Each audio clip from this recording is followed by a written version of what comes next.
नमस्कार प्यारे विद्यार्थियों, स्वागत है आपका दृष्टि टीचिंग एग्जाम्स में। पिछली कक्षा में हम लोगों ने 1857 के विद्रोह को लेकर पढ़ा था। 1857 के विद्रोह को पढ़ने के क्रम में हम लोगों ने जो महत्वपूर्ण तथ्य थे, कुछ सूचनाएं थी, उनको लेकर बात कर ली थी, वो हमने नोट कर लिया था। उसमें कुछ पुस्तकें महत्वपूर्ण हैं, जैसे 1857 किसकी रचना है, उसको लेकर हमें ध्यान रखना होता है। मतलब पुस्तकों को लेकर, उसके लेखक को लेकर कई बार प्रश्न बन जाता है, तो वो ध्यान रखनी है, महत्वपूर्ण चीज़ें। उसी क्रम में आगे बढ़ते हुए आज जो हमने पिछली कक्षा में जो अंतिम बिंदु हम लोग बात कर रहे थे कि हमें कुछ नागरिक विद्रोह के संदर्भ में पढ़ना है, हमें कुछ जनजातीय विद्रोह के संदर्भ में पढ़ना है, या आप कह लीजिए आदिवासी विद्रोह के संदर्भ में।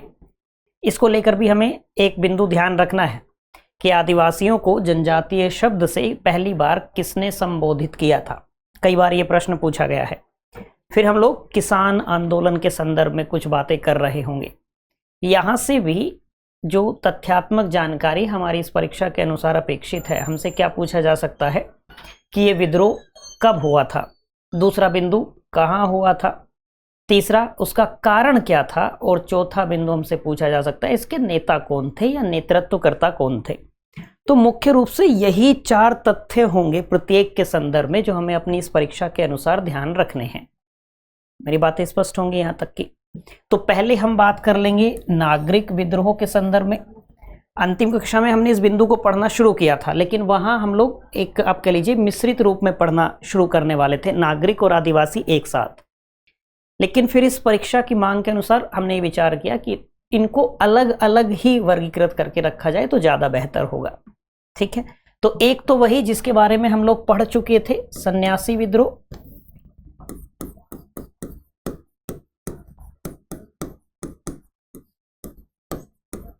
सन्यासी विद्रोह, इसके संदर्भ में हम लोगों ने पढ़ना शुरू किया था। कुछ बिंदु इसके बारे में हमने नोट भी कर लिए थे, जैसे इसके समय को लेकर। तो इसका समय क्या था कि ये 1763 से शुरू हुआ था और 1800 तक चलता रहा था पूरे। ठीक है, कहाँ हुआ था ये भी बात हमने की थी कि ये बंगाल में हुआ था, और बंगाल में शुरुआती स्तर पर आप देखेंगे कि कई सारे नागरिक विद्रोह बंगाल से होते हुए दिखाई देते हैं। यही बातें हम जब किसान विद्रोह पढ़ रहे होंगे शुरुआती स्तर पर, तब भी हम ऐसी बातें करेंगे कि क्यों ये जो विद्रोह की चिंगारी है, ये जो लोगों का असंतोष है, ये बंगाल से प्रस्फुटित होना क्यों शुरू होता है। तो कारण हमने कुछ बातें पिछली कक्षा में भी की थी कि आप देखेंगे कि ब्रिटिश की जो नीतियां थी, या आप कहिए ब्रिटिश की जो शुरुआती पकड़ है, वो कहाँ हुई, बंगाल में हुई। 1757 से ले लीजिए, फिर 64 का बक्सर ले लीजिए, उनका जो प्रमुख केंद्र शुरुआती स्तर पर रहता है क्या, बंगाल से है। यानी कि अधिक जो नीतियां उनकी दिखाई देंगी बंगाल में दिखाई देंगी। तो लोगों का शोषण भी कहाँ पे अधिक होगा, बंगाल में अधिक होगा। जो शोषण मूलक या शोषक मूलक ये नीतियां है वो कहाँ लागू होंगी, बंगाल में लागू होंगी। असंतुष्ट लोग सबसे पहले कहाँ पे अधिक होंगे, बंगाल में अधिक होंगे। तो वो जो असंतोष है वो इकट्ठा होकर फूटेगा भी कहाँ, बंगाल के लोगों का। बात समझ आ रही है। तो सन्यासी विद्रोह 1763 से 1800 तक चला, कहाँ हुआ, बंगाल में हुआ। यदि आपसे पूछा जाए इसका कारण क्या है, इसका कारण क्या है, देखिए हमने पिछली कक्षा में 1857 के विद्रोह को लेकर पढ़ा था। उसमें भी हमने जो तात्कालिक कारण देखा था, वो तात्कालिक कारण कहीं ना कहीं जो धार्मिक मान्यताएं हैं, जो आस्था है, उससे जुड़ा हुआ था। और भारत के संदर्भ में ये बात आपको अच्छे से याद रखनी है उस समय औपनिवेशिक काल में, कि भारतीय लोगों की जो संघर्ष शुरू होता है ना, वो यही था कि वो ये मानकर चल रहे थे, और ये धारणा थी कि अंग्रेज भारतीयों का धर्म भ्रष्ट करना चाहते हैं। अंग्रेज वो करते भी यही थे कि सदैव जो भेदभाव था वो स्पष्ट दिखाई देता था, गोरे काले का भेद हो, धार्मिक आधार पर जो भेद हो, भिन्नता हो, वो स्पष्ट दिखाई देता था। फिर कुछ कुछ उनके ऐसे सैन्य अधिकारी थे, कंपनी के बड़े अधिकारी थे, कि जिनके ऐसे वक्तव्य होते थे कि हमारा भारत पर अधिकार करने का एकमात्र उद्देश्य लोगों को ईसाई बनाना है, इस देश को ईसाई बनाना है। ये धारणा लोगों के मन में घर कर चुकी थी कि ये हमारे धर्म को निकृष्ट बताते हैं, हमारे धर्म को निम्नतर बताते हैं, निम्न कोटि का बताते हैं, और अपने धर्म को सर्वोपरि बताते हैं। अपने धर्म को अच्छा बनाते हैं। ये लोग हमें ईसाई बनाना चाहते हैं, हमारे धर्म को भ्रष्ट करना चाहते हैं। आगे चलकर जब हम एक बात और समझेंगे 1806 के संदर्भ में कि ये कानून बना देते हैं। जैसे सिपाही जो थे भारतीय, जो इनकी सेना में शामिल थे, उनकी ये मान्यता थी कि यदि समुद्र पार करके आप जाएंगे यात्रा करके तो हमारा धर्म भ्रष्ट हो जाएगा। ये क्या करते हैं, एक कानून बना देते हैं और सिपाहियों के लिए बाहर यात्रा करके जाना, समुद्र पार यात्रा करके जाना अनिवार्य कर देते हैं कि आपको जाना ही पड़ेगा। यदि आप मना करते हैं तो उसके लिए दंड की व्यवस्था है, दंडित किया जाएगा आपको। तो ये और बहुत सारे ऐसे बिंदु थे जो लगातार कि लोगों के मन में ये घर कर चुकी थी बात कि ये भारतीय धर्म को निम्न कोटि का समझते हैं और हमारे धर्म को हमें भ्रष्ट करना चाहते हैं, हमारी धार्मिक मान्यताओं पर, आस्थाओं पर निरंतर चोट करते आ रहे हैं। बात समझे। अब यहां भी ऐसा नहीं कह रहा मैं कि इसका एकम यही कारण होगा, इसके पीछे भी असंतोष है लंबे समय का। आप समय देखिए ना, 1763 से 1800 तक। अब समझिए कि 3 दशक से अधिक का समय कोई लगातार निरंतर संघर्ष कैसे कर सकते हैं, क्योंकि मामला क्या है, धर्म का है, मामला क्या है, आस्था का है। असंतोष, आप सोच लीजिए कि असंतोष की सीमा कितनी होगी, बात ध्यान रहेगी। तो यहां जो कारण है सन्यासी विद्रोह का वो क्या है कि इन लोगों ने तीर्थ यात्रा पर कर लगा दिया था।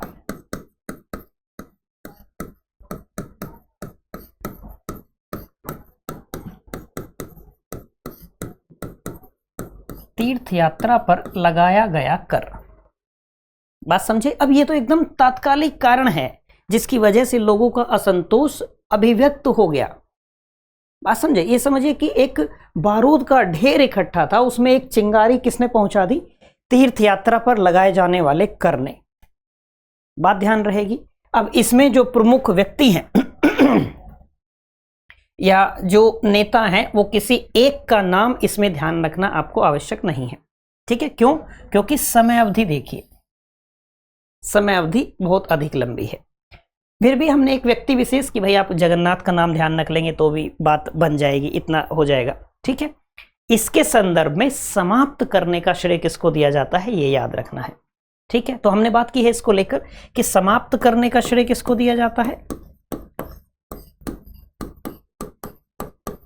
इसको समाप्ति का श्रेय दिया जाता है वारेन हेस्टिंग्स को।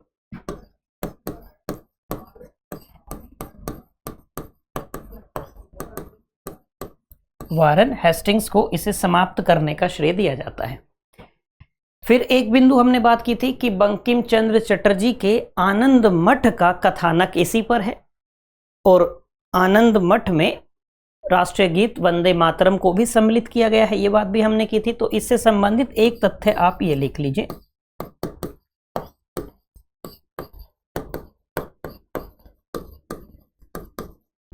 चटर्जी के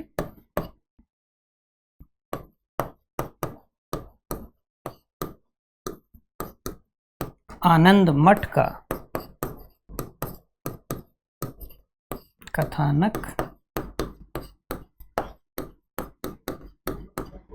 इसी विद्रोह पर है, इसी विद्रोह पर है। और दूसरी बात ध्यान रख लेंगे कि उसमें राष्ट्रीय गीत वंदे मातरम को भी सम्मिलित किया गया है, शामिल किया गया है, ठीक है। ये 2-3 बिंदु ऐसे हैं इस सन्यासी विद्रोह विशेष के संदर्भ में जो आपको ध्यान रखने हैं, बात स्पष्ट है एकदम। चलिए इससे आगे फकीर विद्रोह, फकीर विद्रोह को ध्यान रखेंगे। फकीर विद्रोह, अब फकीर विद्रोह का जो समय है आप उसको याद रखने के लिए ऐसा कर सकते हैं कि जिस समय अमेरिका आज़ाद हो रहा था उस समय भारत में फकीर विद्रोह चल रहा था, यानी कि 1776 वाला समय, 1776 वाला समय, 1776 से 77 का वो समय है जिस समय फकीर विद्रोह हुआ, ठीक है। कारण देखेंगे इसके, या पहले ये जान लीजिए ये कहाँ हुआ था, तो ये भी बंगाल में होता है,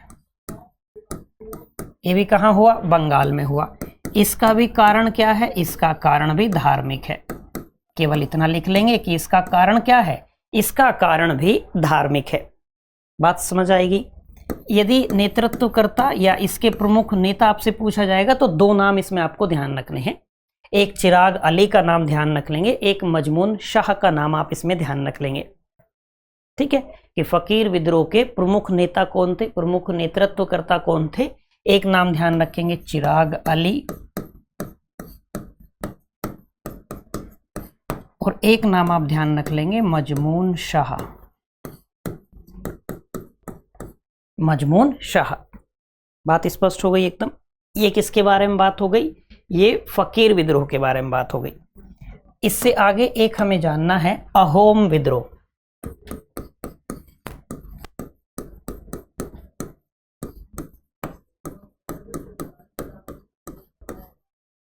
अहोम विद्रोह, अहोम विद्रोह असम में हुआ था और अहोम विद्रोह का समय है 1828 से 33 वाला।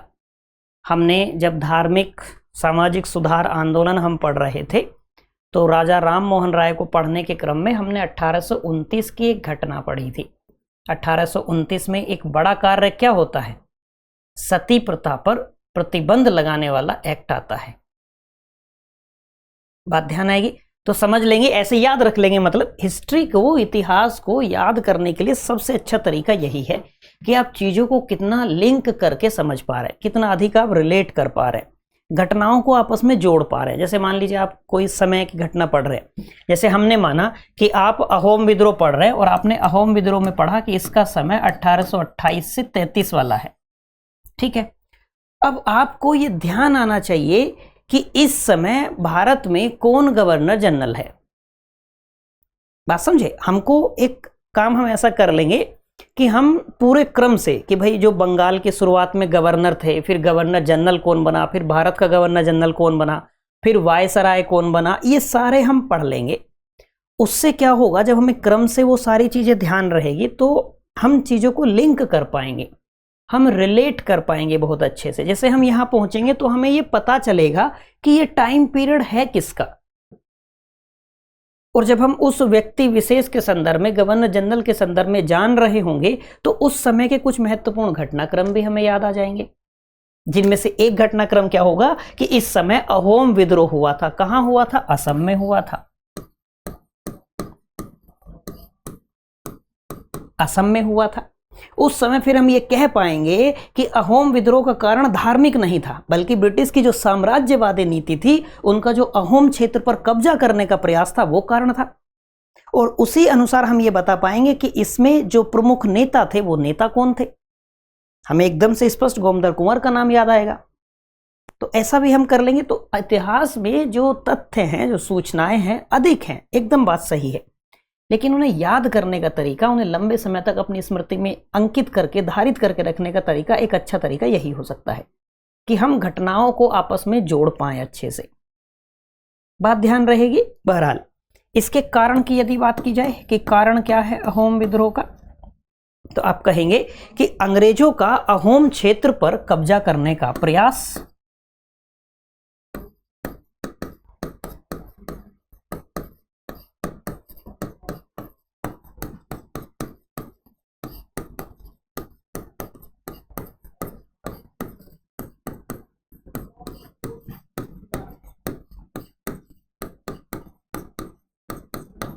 कब्जा करने का प्रयास। नेता में दो नाम आपको ध्यान रखने हैं। एक तो मैंने आपसे जैसे कहा गोमधर कुंवर का नाम ध्यान रखेंगे, एक रूपचंद्र कोनार का।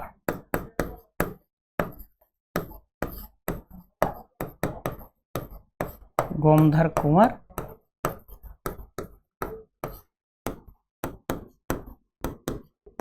रूपचंद्र कोनार, ये दो नाम आपको अच्छे से ध्यान रह जाए तो बात बन जाएगी अहोम विद्रोह के संदर्भ में। ठीक है, इससे आगे एक हम बात करेंगे पागलपंथी विद्रोह के संदर्भ में।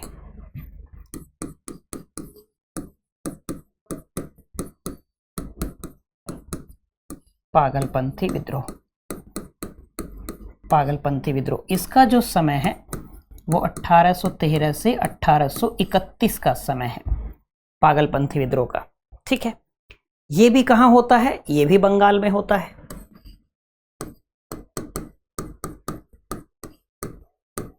पागलपंथी विद्रोह भी कहां होता है, बंगाल में होता है। इसके कारण की यदि बात की जाए तो इसका कारण क्या है, जो जमींदार थे वो जमींदार अपने टेनेंट पर, उनकी जमीनों पर जो मजदूरी करने वाले लोग थे उन पर अत्याचार कर रहे थे।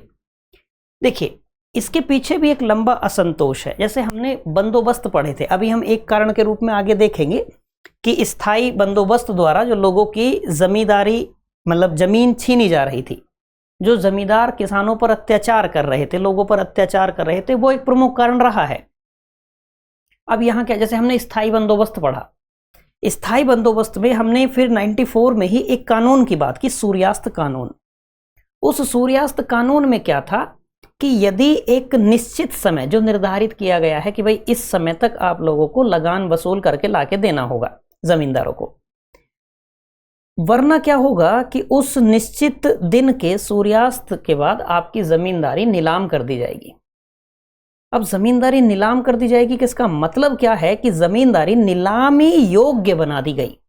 और जमींदारी नीलामी योग्य बनाने का मतलब क्या होगा, उसकी बोली जैसी चीज हो जाएगी। मान लीजिए एक व्यक्ति ये है, अब एक व्यक्ति कोई है जो सूर्यास्त के दिन उस दिन तक लगान वसूल करके लाकर नहीं दे पाया, उसकी जमींदारी नीलाम हो गई। उसकी जमींदारी नीलाम हुई तो इस व्यक्ति ने वो जमींदारी खरीद ली कि भाई आपको कितना चाहिए, आपको 2,68,00,000 चाहिए, ठीक है हम वसूल करके देंगे, हम वसूल करके देंगे, हमारे पास आ गई। अब समझिए उस समय के अनुसार कल्पना करके देखिए कि स्थायी बंदोबस्त से 2,68,00,000 का लगान वसूला जाता था, इससे अधिक ही रहता था वो। ये तो रिकॉर्ड के अनुसार बात है, 2,68,00,000। उस समय के अनुसार सोचिए 1793 का वो समय, 1793 का वो समय आप सोचिए और अनुमान कीजिए उस धनराशि का। ठीक है, अब इस व्यक्ति ने जमींदारी खरीदी। ऐसा भी तो हो सकता है कि इस व्यक्ति ने कई क्षेत्रों की जमींदारी ली हो, ऐसा भी तो हो सकता है कि इसके पास किसी एक क्षेत्र की जमींदारी होगी, इसने वहां से लगान वसूल कर करके, अब ये इतना भला तो है नहीं कि सामाजिक कार्य कर रहा है, जितना अंग्रेजों ने कहा है उतना ही वसूल करेगा, ये अधिक वसूल करेगा क्योंकि इसको अपनी व्यवस्था भी तो बना के रखनी है। वो लठैत भी तो चाहिए जो जबरदस्ती पैसा वसूल कर लेकर आएंगे, वो भी तो चाहिए। तो मान लीजिए इसने 3 क्षेत्रों की जमींदारी ले ली, इन 3 क्षेत्रों में इसने अपना एक एक प्रतिनिधि रख दिया कि भाई यहां से आपकी जिम्मेदारी है इन क्षेत्रों में। अब ये 3 आदमी, ऐसा तो होगा नहीं कि ये अकेले जाके लगान लेके आएंगे पूरे क्षेत्र से, और जबरदस्ती यदि वसूल करना हो तो आपको लाठीधारी लोग चाहिए, लठैत आपको चाहिए। तो ऐसा भी तो हो सकता है कि इन्होंने अपने अंडर में और 10 लोग रख रखे हों, इन्होंने अपने अंडर में और 10 लोग रखे हों, इसने भी अपने अंडर में और 10 लोग रखे हों, मान के चलिए ऐसा हो सकता है ना। फिर इन लोगों ने भी हो सकता है कई जगह और अपने अंडर में लोग रखे हों। ये तो पूरी मध्यस्थों की एक श्रृंखला थी ना। एक समय ऐसा आता है जब किसान इन जमींदारों से अधिक दुखी हो जाते हैं और वो ये कहते हैं कि हम महारानी, सिर्फ और सिर्फ महारानी की रैयत होना चाहते हैं। इसका अर्थ ये है कि वो इन मध्यस्थों से इतना त्रस्त हैं कि वो महारानी को सीधे लगान देना पसंद कर रहे हैं, बीच में ये मध्यस्थ नहीं चाहिए। कल्पना करके देखिए, क्यों? क्योंकि मान लीजिए कि अंग्रेजों ने कहा है इस व्यक्ति से कि भाई हमें एक क्षेत्र से 50 रुपए लाके दीजिए। अब पुनः वही बात है, ये चैरिटी तो कर नहीं रहा, सामाजिक सेवा तो ये कर नहीं रहा। इसने क्या कहा, अपने लोगों से कहा कि ठीक है जाओ 70 रुपए वसूल करके लाना इस क्षेत्र से। अब ये व्यक्ति, इसको भी अपना कट चाहिए, इसको भी अपनी चुंगी चाहिए। इसने क्या कहा आगे कि जाओ 90 रुपए वसूल करके लेके आओ। अब जो ये होंगे नीचे छुट भैये, ये क्या करेंगे, ये 1 रुपया 2 रुपया मान लीजिए एक्स्ट्रा कर देते हैं। मान लीजिए ये 3-4 लोग हैं, इन्होंने 5 रुपए और बढ़ा दिए तो सबने 1-1 रुपया अपना ले लिया कि भाई क्या हो गए, 95 रुपए हो गए। इन्होंने 95 रुपए वसूल किए, इन्होंने इसको 90 रुपए दिए, इसने ऊपर 70 रुपए दिए और उसने अंतिम रूप से 50 रुपए दिए। लेकिन किसान के ऊपर भार कितना आया, 95 रुपए का। मैं तो एक अनुमान करके एक आइडिया लगा रहे हैं हम, और समझ रहे हैं केवल उदाहरण लेके, ये इससे भी अधिक था। कुछ लोग ये मानते हैं कि जहां 50 रुपए थे वो 120 रुपए लगभग हो जाते थे वसूल होते होते। समझिए आप, यानी कि अंग्रेजों को भी नुकसान हो रहा है। इसीलिए स्थायी बंदोबस्त आप देखेंगे सबसे कम क्षेत्रों में लागू थी, क्योंकि अंग्रेजों को भी बहुत जल्दी ये समझ में आ गया था कि स्थायी बंदोबस्त कर देने से कि हमारी जो आमदनी है वो निश्चित रह गई। स्थायी बंदोबस्त कर देने से आमदनी निश्चित एक फिक्स हो गई, इससे ऊपर नहीं मिलेगा। और खर्चे तो बढ़ते जा रहे हैं, आवश्यकताएं बढ़ती जा रही है, लगान आप बढ़ा नहीं सकते क्योंकि फिक्स कर दिया गया है, परमानेंट सेटलमेंट, इसलिए उसका नाम था स्थायी बंदोबस्त, कि एक बंदोबस्त कर दिया जो स्थायी रूप से रहेगा। इसलिए स्थायी बंदोबस्त बाकी बंदोबस्त की तुलना में देखेंगे सबसे कम ब्रिटिश भारत में लागू थी, मात्र 19% में। सर्वाधिक लाभ देने वाला बंदोबस्त कौन सा था? रैयतवाड़ी बंदोबस्त। उसमें क्या था कि यदि उत्पादन बढ़ा तो लगान बढ़ेगा, इसलिए वो ब्रिटिश भारत के सर्वाधिक क्षेत्रों में लागू थी, 51% में। दूसरे नंबर पर जो उसको लाभ देने वाला था वो था महालबाड़ी बंदोबस्त, वो ब्रिटिश भारत के 30% क्षेत्रों में लागू थी। बात समझ आ गई यहां तक की? तो ये एक अनुमान है। अब आप सोचिए नहीं कि किसान तो उनका तो शोषण और बढ़ते ही जा रहा है, बढ़ते ही जा रहा है। यहां क्या है, जो जैसे जमींदार किसी से लगान वसूल करने गए और वो लगान देने में सक्षम नहीं है, बाढ़ आ गई, सूखा पड़ गया, किसी प्रकार का अकाल कुछ है, नहीं हो पाया, इन्होंने जमीन उसकी छीन ली जमींदारों ने। अब वो अपनी ही जमीन पर मजदूर बनकर रह गया है और उसके ऊपर क्या हो रहा है? जमींदारों का अत्याचार हो रहा है, जमींदारों का अत्याचार हो रहा है। और जो कारण बनता है फिर पागलपंथी विद्रोह का। क्या कारण बनता है? पागलपंथी विद्रोह का। तो यदि आपसे कारण पूछा जाए तो क्या कहेंगे? इसका कारण क्या है? जमींदारों द्वारा अपने टेनेंट पर अत्याचार करना।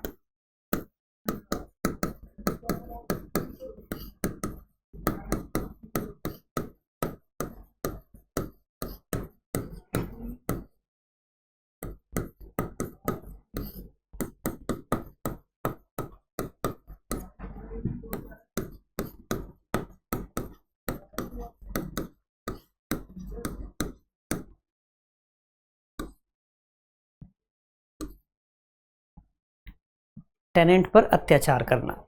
यदि नेता में आपको नाम ध्यान रखना हो इसमें, तो नेता में नेता में इसमें नाम ध्यान रखेंगे प्रमुख टीपू मीर का। टीपू मीर। एक आगे आएंगे जब हम अभी फरेजी के बारे में पढ़ेंगे, एक व्यक्ति आएंगे दादू मीर। ठीक है, ध्यान रखना है, अलग अलग हैं, अंतर रखना है। चलिए, पागलपंथी विद्रोह हो गया। अब बात कर लेते हैं फरेजी के बारे में।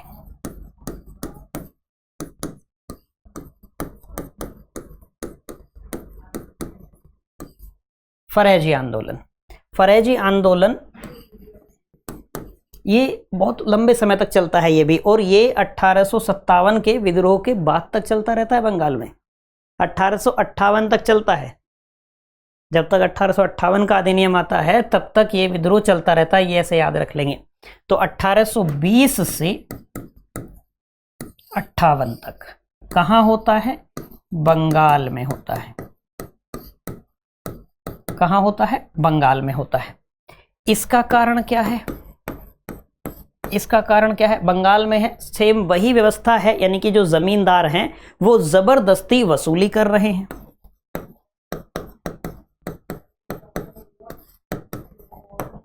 जमींदारों द्वारा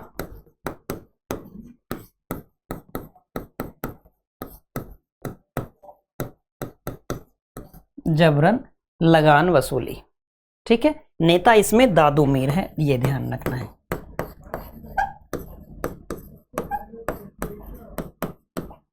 नेता दादू मीर, ध्यान रहेगी बात यहां तक की। तो सन्यासी कब हुआ था, कारण क्या है, ये ध्यान रखेंगे। समाप्ति का श्रेय किसको दिया जाता है उसके संदर्भ में ये ध्यान रखना है। एक आनंद मठ वाला जो बिंदु है वो तथ्य उसके संदर्भ में ध्यान रखेंगे आप। ठीक है, फिर फकीर के बारे में कब हुआ था, कहाँ हुआ था, कारण क्या है, नेता कौन है। अहोम के संदर्भ में कब हुआ, कहाँ हुआ, नेता कौन, कारण कौन। पागलपंथी कब हुआ, कहाँ हुआ, नेता कौन, कारण कौन। ठीक, ऐसे ही फरेजी के बारे में कब हुआ, कहाँ हुआ, कारण क्या, नेता कौन है, ये बिंदु ध्यान रखने हैं। चलिए, फरेजी तक पहुंच गए। इसके बाद में ये वहाबी।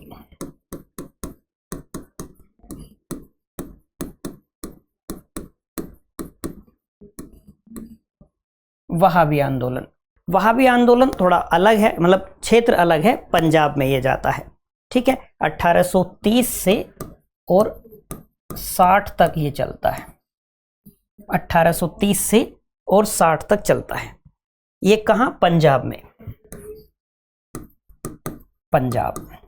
इसका जो कारण है, इसका कारण भी थोड़ा अलग है। इसका कारण है कि इसमें जो सैयद अहमद थे बरेलवी साहब, उनकी ये इच्छा थी कि मुस्लिम धर्म में जो कुछ आवश्यकताएं हैं संशोधन की, मतलब सुधार की, वो सुधार किया जाए। इनका ध्येय ये था कि हम अपने धर्म में किसी दूसरे का इंटरफेयर क्यों करने दें, किसी दूसरे को क्यों आने दें, हम अपने आप ही पुनरुद्धार कर लेंगे अपने धर्म का।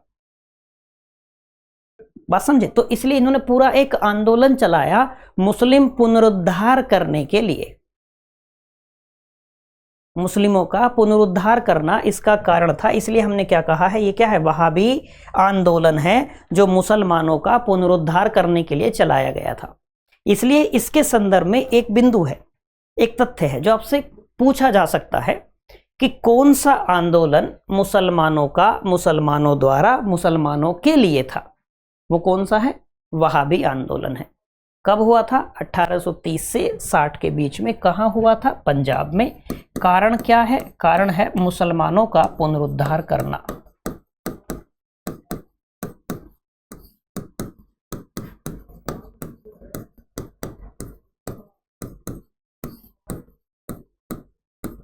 मुसलमानों का पुनरुद्धार करना।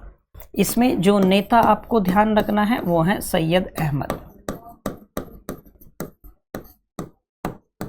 सैयद अहमद। हालांकि जैसे ही ये शुरू होता है, इसके शुरू होने के बाद ही सैयद अहमद का निधन हो जाता है, लेकिन फिर भी उन्हीं के कई बातों पर, उन्हीं के अनुसार ये आंदोलन आगे बढ़ता है और चलता रहता है। इसके संदर्भ में जो बात ध्यान रखनी है वो ये है कि यह आंदोलन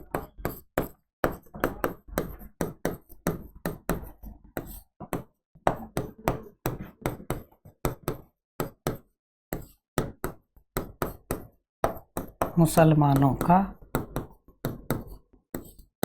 मुसलमानों द्वारा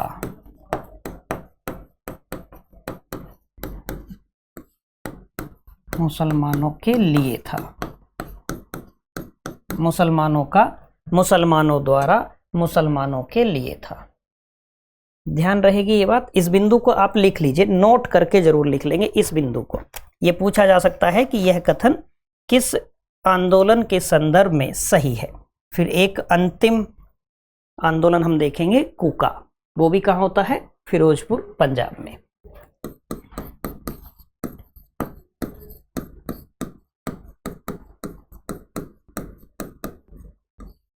कूका आंदोलन, ठीक है। कूका आंदोलन का समय है 1840 से 72 तक। अच्छा, इसके संदर्भ में एक बात ध्यान रखिएगा, एक है कूका आंदोलन, एक है कूकी, ठीक है। तो कूका फिरोजपुर, ध्यान रहेगी, नागरिक विद्रोह है, जबकि कूकी की जैसे बात आएगी तो वो आदिवासी विद्रोह है, या आप कहिए जनजाति विद्रोह है। बात ध्यान रहेगी। और कूकी का क्षेत्र हो जाएगा वो नॉर्थ ईस्ट वाला। बात समझे? तो कूका अलग है, कूकी अलग है, ये ध्यान रखना है आपको। समय 1840 से 72 तक का। कहां होता है? फिरोजपुर, फिरोजपुर। बात ध्यान रहेगी। इसका भी कारण क्या था? इसका भी कारण धार्मिक था। कारण धार्मिक था, किंतु ये बाद में राजनीतिक हो जाता है।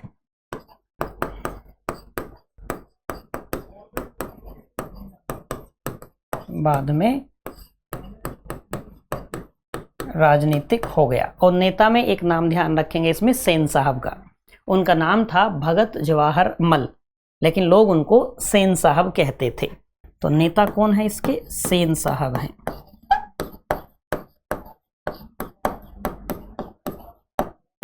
सेन साहब, इनका नाम क्या था?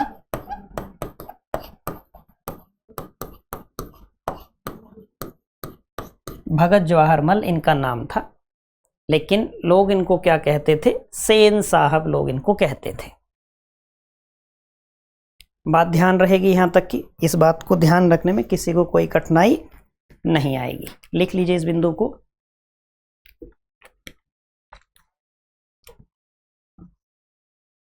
चलिए अब आगे बढ़ते हैं आदिवासी विद्रोह के संदर्भ में। जैसे मैंने कहा कि एक तथ्य यही ध्यान रखना है, आदिवासियों को जनजातीय कहकर पहली बार किसने संबोधित किया था। क्योंकि आपको हो सकता है कि पुस्तक में जब आप किसी भी पुस्तक से पढ़ें तो कहीं आपको आदिवासी विद्रोह लिखा मिले, कहीं आपको जनजातीय विद्रोह लिखा मिले। ठीक है, तो आदिवासी और जनजातीय विद्रोह एक ही है। हम ध्यान क्या रख लेंगे कि आदिवासियों को पहली बार जनजातीय शब्द से किसने संबोधित किया था। तो ठक्कर बापा का नाम ध्यान रखेंगे। आदिवासियों को जनजातीय शब्द से पहली बार ठक्कर बापा ने संबोधित किया।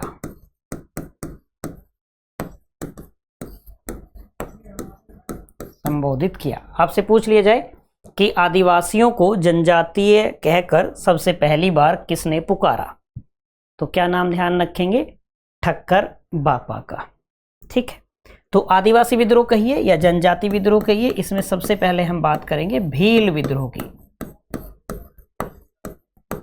भील विद्रोह कई चरणों में होता है। और जो भील जनजाति है वो महाराष्ट्र में भी है और महाराष्ट्र राजस्थान वाला जो मिला हुआ क्षेत्र है वहां भी है, यानी कि राजस्थान में भी है और महाराष्ट्र में भी है। दोनों का जो कारण है वो लगभग एक जैसा है।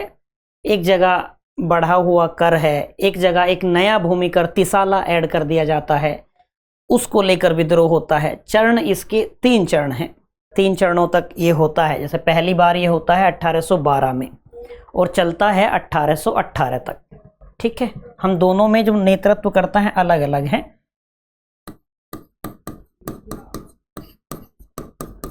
पहली बार होता है 1812 से और चलता है 1819 तक भील विद्रोह। जब ये दूसरी बार होता है तो होता है 1825 में। 1825 में तीसरी बार और अंतिम बार जब इसको पूर्ण रूप से समाप्त कर दिया जाता है और वो समय रहता है 1831 का। और ये 1831 में तीसरी बार शुरू होता है और 1846 तक चलता रहता है। ठीक है, तीसरी बार कब होता है? 1831 में शुरू होता है और 1846 तक चलता रहता है। बात ध्यान रहेगी। ये जो भील जनजाति है ये कहां कहां है? आप कहेंगे महाराष्ट्र में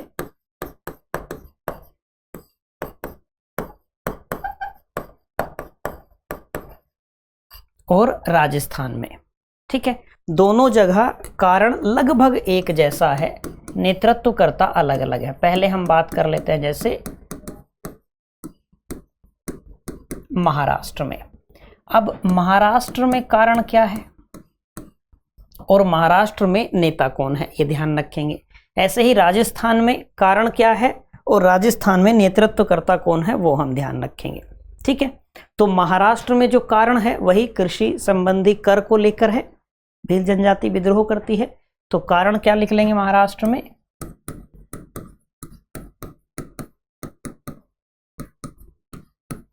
कृषि संबंधी कर।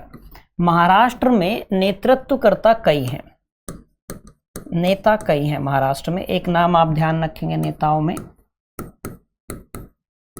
दशरथ। एक नाम आपको ध्यान रखना है हिरिया,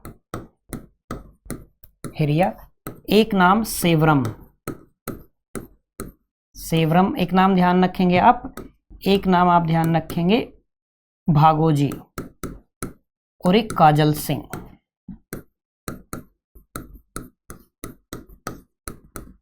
भागोजी और काजल सिंह।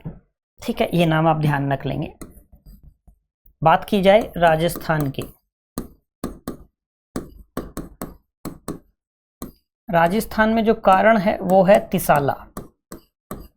राजस्थान में कारण क्या रहता है कि एक तिसाला नामक नया भूमि कर जोड़ दिया जाता है, नया भूमि कर लागू कर दिया जाता है।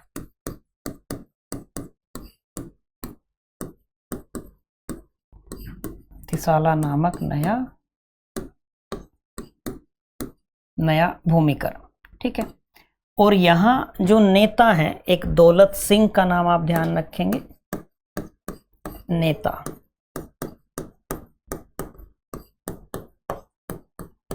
दौलत सिंह, और एक नेता इसमें थे गोविंद, श्री गोविंद।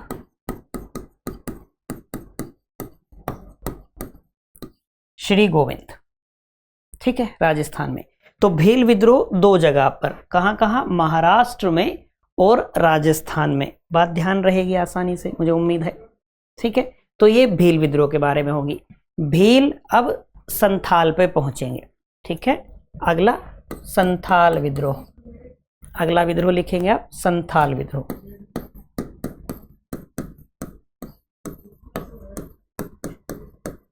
संथाल विद्रोह ये 55-56 का है, 1855-1856। अब इसका क्षेत्र रहेगा वो दामन कोह वाला, बिहार आप कह सकते हैं। 1855-56 में, यानी कि 57 का विद्रोह होने से पूर्व की बात है। कहाँ, बिहार, ब्रैकेट में लिख लेंगे दामन कोह, इसको लिख ही लीजिए दामन कोह, क्योंकि अभी हमें आगे भी बात करनी है इसको लेकर। ठीक है, कारण यहां क्या है, संथालों का कारण क्या है, स्थायी बंदोबस्त। संथालों का कारण क्या है, जो स्थायी बंदोबस्त की वजह से जो भू व्यवस्था वो लागू कर रहे थे, उसमें जो स्थायी बंदोबस्त था, उस स्थायी बंदोबस्त की वजह से लोग अपनी जमीन से दूर हो रहे थे, उनकी जमीनें छीन ली जा रही थी। ठीक है, जमींदार उनकी जमीन को हड़प लेते थे, छीन लेते थे। तो यहां कारण क्या है, स्थायी बंदोबस्त के कारण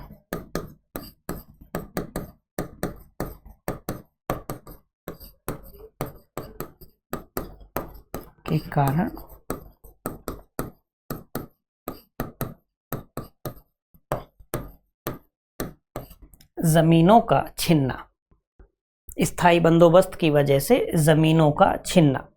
ठीक है, यहाँ जो नेता हैं, दो नाम आपको ध्यान रखने हैं। एक नाम आप ध्यान रखेंगे सीधू, और एक नाम आप ध्यान रखेंगे कान्हू, नेताओं में। ठीक है, नेता कौन है, सीधू और कान्हू।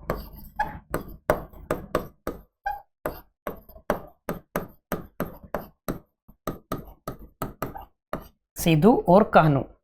हमने भील के संदर्भ में बात की, मोतीलाल तेजावर का नाम हमने नहीं लिखा। भीलों के संदर्भ में एक बात आप ध्यान रखिएगा, नोट करके कहीं लिख सकते हैं, चाहें तो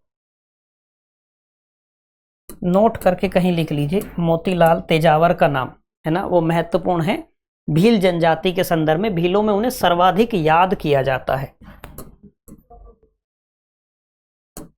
ठीक है, नोट करके लिख सकते हैं।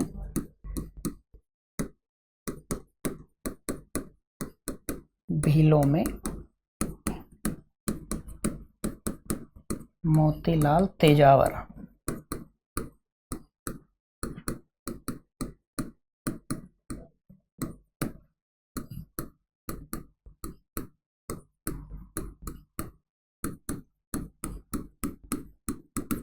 भीलों में मोतीलाल तेजावर को सर्वाधिक याद किया जाता है। ठीक है, बात ध्यान रहेगी। फिर संथाल विद्रोह के संदर्भ में ध्यान रखेंगे, इसका कारण बहुत महत्वपूर्ण है। संथाल विद्रोह का कारण क्या है, स्थायी बंदोबस्त के कारण जो किसान थे उनकी जमीनें छीन ली जा रही थी। कौन छीन रहे थे, जमींदार छीन ले रहे थे। बात ध्यान रहेगी। तो भील, संथाल। अगला हम पढ़ेंगे मुंडा।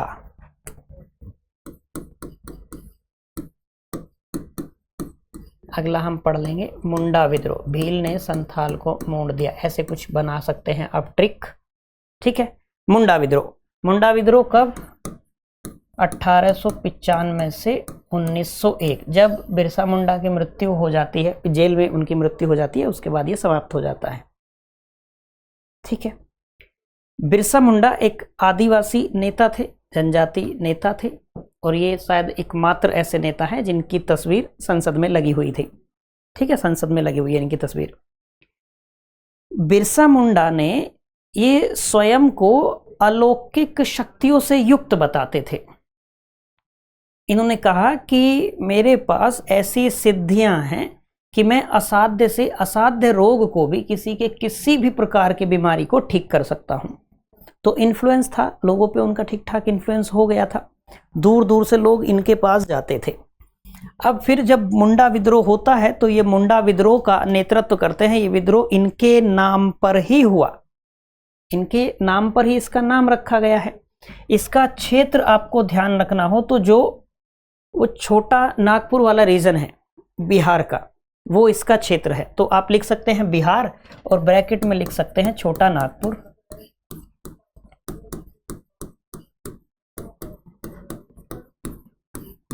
बिहार और छोटा नागपुर, ठीक है। नेता में नाम ध्यान रख लेंगे। पहले कारण लिख लीजिए। कारण, यहां भी कारण आपको ध्यान रखना है, महत्वपूर्ण है। जैसे मुंडा जनजाति में एक सामूहिक कृषि करने की प्रथा थी, जिसको ये लोग बोलते थे खूंट कट्टी। वो हमें ध्यान नहीं रखेगा तो बात चल जाएगी, हमें केवल 4 बिंदु ध्यान रखने हैं। वो ध्यान नहीं रहेगा तथ्य, ये नाम खूंट कट्टी नाम ध्यान नहीं रहेगा तो भी कोई दिक्कत वाली बात नहीं है। एक सामूहिक कृषि की परंपरा थी, सब लोग मिलकर खेती कर लेते थे, ऐसा मान लीजिए। जैसे आप देखेंगे जो ग्रामीण अंचल हैं, ग्रामीण अंचल में अब तो बहुत कम हो गया है। पहले ऐसा होता था कि यदि जैसे अभी गेहूं कटाई का समय था कुछ समय पहले, तो ऐसे होता था कि आप हमारे गेहूं कटवा दीजिए, फिर हम मिलके आपके गेहूं कटवा देंगे, फिर हम मिलके आपके गेहूं कटवा देंगे। ऐसे ही सब लोग गेहूं काट लेते थे। गेहूं को निकालना हो, फिर जो उसका भूसा होता है, भूसा घरों में ढोना हो अपने मवेशियों के लिए, जानवरों के लिए, वो सारे कार्य सब लोग मिलकर कर लेते हैं।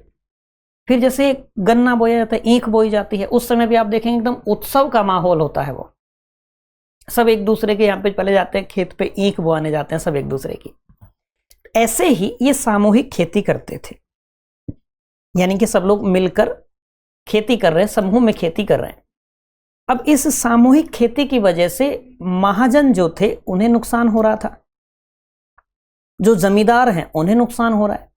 भाई उन्हें नुकसान कैसे हो रहा है? मान के चलिए, हम मान लेते हैं कि ये कुछ 3-4 लोग हैं। चलिए मान लेते हैं ये 5 लोग हैं। ये 5 लोग सामूहिक खेती कर रहे हैं, ठीक है। इन सबके अलग अलग हमने खेत कर दिए, सबके अलग अलग खेत हो गए, ये खेती कर रहे हैं। अब इसके यहाँ अधिक उत्पादन होता है, इसके यहाँ ठीक उत्पादन हुआ, इसके यहाँ कम हुआ, इसके यहाँ औसत है, इसके यहाँ भी कम हुआ, यहाँ भी कम हुआ, ठीक है। जब लगान देने की बारी आई तो सबने क्या किया, जिसके पास में सरप्लस था उन्होंने इन दोनों की मदद कर दी, लगान पूरा दे दिया गया। तो जमींदार जमीन नहीं हड़प पाया। फिर ये लोग क्या कर रहे हैं कि जिसके पास सरप्लस हो जा रहा है वो सब मिल के आपस में एक दूसरे की मदद कर रहे हैं। तो महाजन के पास में पैसा लेने के लिए भी नहीं जा रहा कोई। भाई महाजन का काम कैसे चलेगा? उससे सूद पे पैसा लिया जाए, ब्याज पे पैसा लिया जाए। जमींदार क्या चाहते हैं कि लोग लगान देने में सक्षम ना हो, वो उनकी जमीन हड़प लें, सीधी सी बात है। तो ये जो सामूहिक खेती की इनकी परंपरा थी, इस सामूहिक खेती की परंपरा से जो जमींदार थे, जो महाजन थे, उन्हें नुकसान हो रहा था। तो इसका कारण यही बनता है कि जो जमींदार और महाजन है ये क्या करते हैं, आप सामूहिक खेती नहीं करेंगे। जमींदार इस बात को रखते हैं कि आप सामूहिक खेती नहीं करेंगे, और यही बात मुंडा जनजाति को रास नहीं आती। इस विद्रोह का यह कारण बनता है कि जमींदारों और महाजनों द्वारा जो सामूहिक खेती पर, सामूहिक कृषि पर हमला किया जा रहा था। बात समझ आ गई? तो इसके कारण में क्या लिख लेंगे?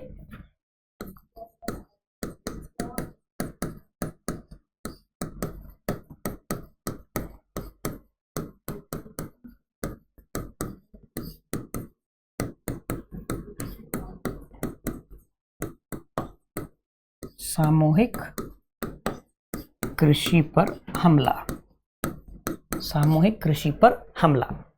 नेता कौन है? नेता का नाम एकदम ध्यान रह जाएगा आपको, बिरसा मुंडा।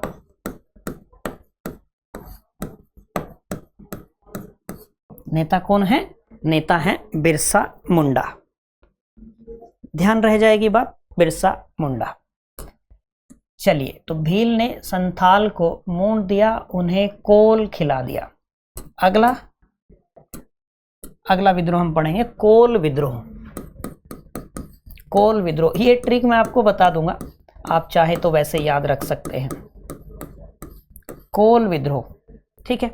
कोल विद्रोह भी 2 बार होता है, एक बार ये 1829 से और 39 तक चलता है, 1829 से 39 तक होता है। दूसरी बार ये 1844 से होता है और 48 तक चलता है, ठीक है। इसका भी जो क्षेत्र है वही है बिरसा मुंडा वाला, यानी कि बिहार, छोटा नागपुर।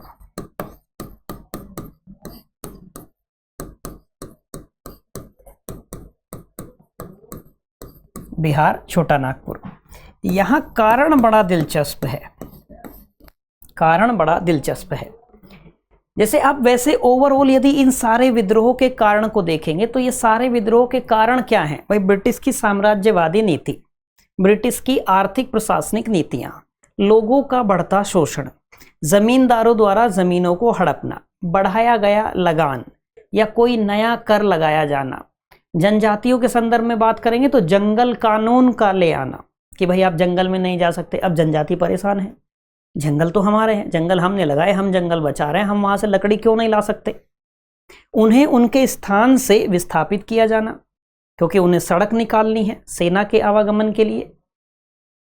अब वो सड़क निकाल रहे हैं, एक तो उन्हें वहां से विस्थापित कर रहे हैं, दूसरी बात उन्हें जंगल में जाने की मनाही है, जंगल से लकड़ी लाने की मनाही है, और उनसे उस सड़क निर्माण के कार्य में जबरन काम भी कराया जा रहा है,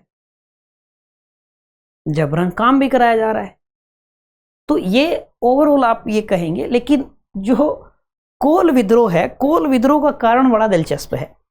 जैसे कोल जनजाति में क्या था कि ये लोग अपना जीविकोपार्जन कर रहे हैं, अपना जीवन यापन कर रहे हैं, अपना जो काम करते हैं वो काम कर रहे हैं, और ये लोग चावल से नशीली शराब बनाते हैं।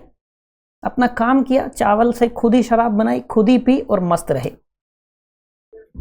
अब ब्रिटिश सरकार क्या करती है, मतलब कंपनी शासन क्या करता है, इस शराब पर उत्पादन कर लगा देता है, प्रोडक्शन ड्यूटी लग जाती है, इस पर टैक्स लग गया। अब कोल परेशान है कि टैक्स कैसे लग गया, ये तो हम पीढ़ियों से करते आ रहे हैं, ये तो हम हमेशा से करते आ रहे हैं। शराब में चावल हमारे बना हम रहे हैं, पी हम रहे हैं, बेच भी नहीं रहे, हम कोई वाणिज्यिक प्रयोग भी नहीं कर रहे, भाई हम कमर्शियल यूज कर रहे हैं, शराब बना रहे हैं और बेच रहे हैं, लाभ कमा रहे हैं, ऐसा भी नहीं। हम शराब बना रहे हैं, शराब पी रहे हैं, हमारे ही चावल हैं, इनको किस बात का टैक्स दें? पीने का टैक्स दें। तो कोल इस बात को लेकर परेशान, और ये यहां संघर्ष का कारण बनता है। तो इसमें कारण क्या था कि जो वो चावल से शराब बनाते थे उस पर उन्होंने कर लगा दिया, चावल की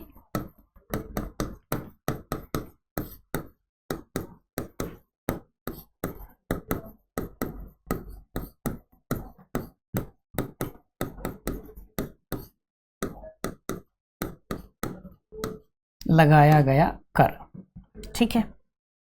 नेता इसमें 2 नाम आपको ध्यान रखने हैं, एक नाम ध्यान रखेंगे गंगा नारायण का और एक नाम ध्यान रखेंगे बुद्धो जगत का।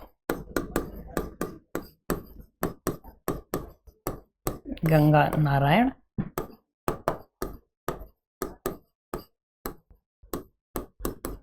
बुद्धो जगत, ये 2 नाम आप इसमें ध्यान रखेंगे। बात स्पष्ट है एकदम। ये लिख लीजिए, ये वाला बिंदु लिख लीजिए, महत्वपूर्ण है आपके लिए कोल विद्रोह, इसको आप लिख लीजिए बिंदु। इससे आगे कोल खिला दिया, उसे खांसी आई, तो अगला हम पढ़ेंगे फिर मेघालय पहुंचेंगे खासी विद्रोह के संदर्भ में।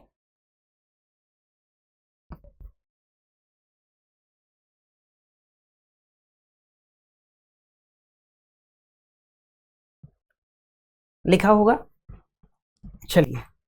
कोल, कोल के बाद खासी,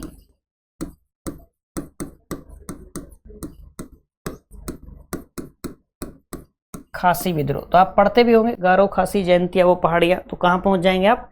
मेघालय में पहुंच जाएंगे। इसका भी समय जो है वो क्या है, 1828 से और 33 तक, 1828 से 33 तक। कहां पे? तो आप कहेंगे मेघालय में, मेघालय में। यहाँ कारण क्या था, जो मैंने अभी बताया कि भैया उधर जाएंगे, सड़क बनाएंगे इस साइड में। अब ये लोग क्या कर रहे थे, ब्रिटिश सरकार क्या कर रही थी, इन्होंने 1824 में ब्रह्मपुत्र नदी पर अधिकार कर लिया था और इस वाले क्षेत्र को ये सिलहट से जोड़ना चाहते थे, उसके लिए सड़क बनाना चाहते थे। ठीक है, अब उस क्षेत्र में जाएंगे, एक तो सड़क बना रहे, वहां जो ये जनजाति है इसको वहां से विस्थापित कर रहे हैं, उसका ये लोग विरोध कर रहे हैं। विरोध कर रहे हैं तो संघर्ष होगा, स्वाभाविक सी बात है। ठीक है, कारण में लिख सकते हैं आप, कारण में पूरा एक वाक्य लिख लीजिए इसके बारे में। एक वाक्य लिखेंगे इसके कारण में, एक वाक्य लिखेंगे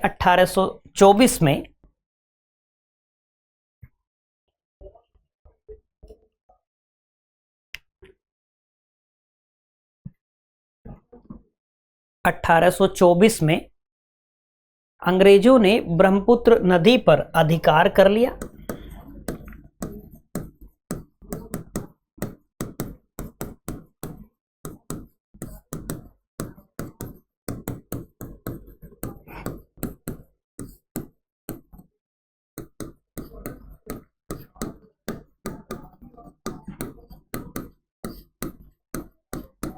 अधिकार कर लिया और इस क्षेत्र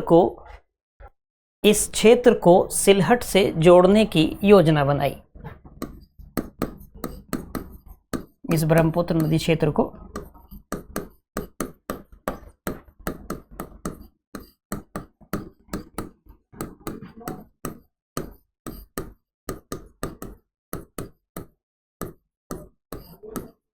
सिलहट से जोड़ने की योजना बनाई, जिसके लिए ब्रह्मपुत्र क्षेत्र से सिलहट तक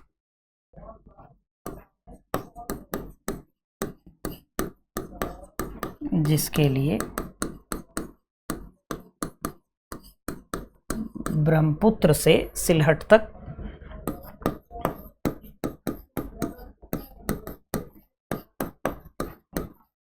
सड़क बनानी थी। ब्रह्मपुत्र से सिलहट तक सड़क बनानी थी, जिसका खासी लोगों ने विरोध किया।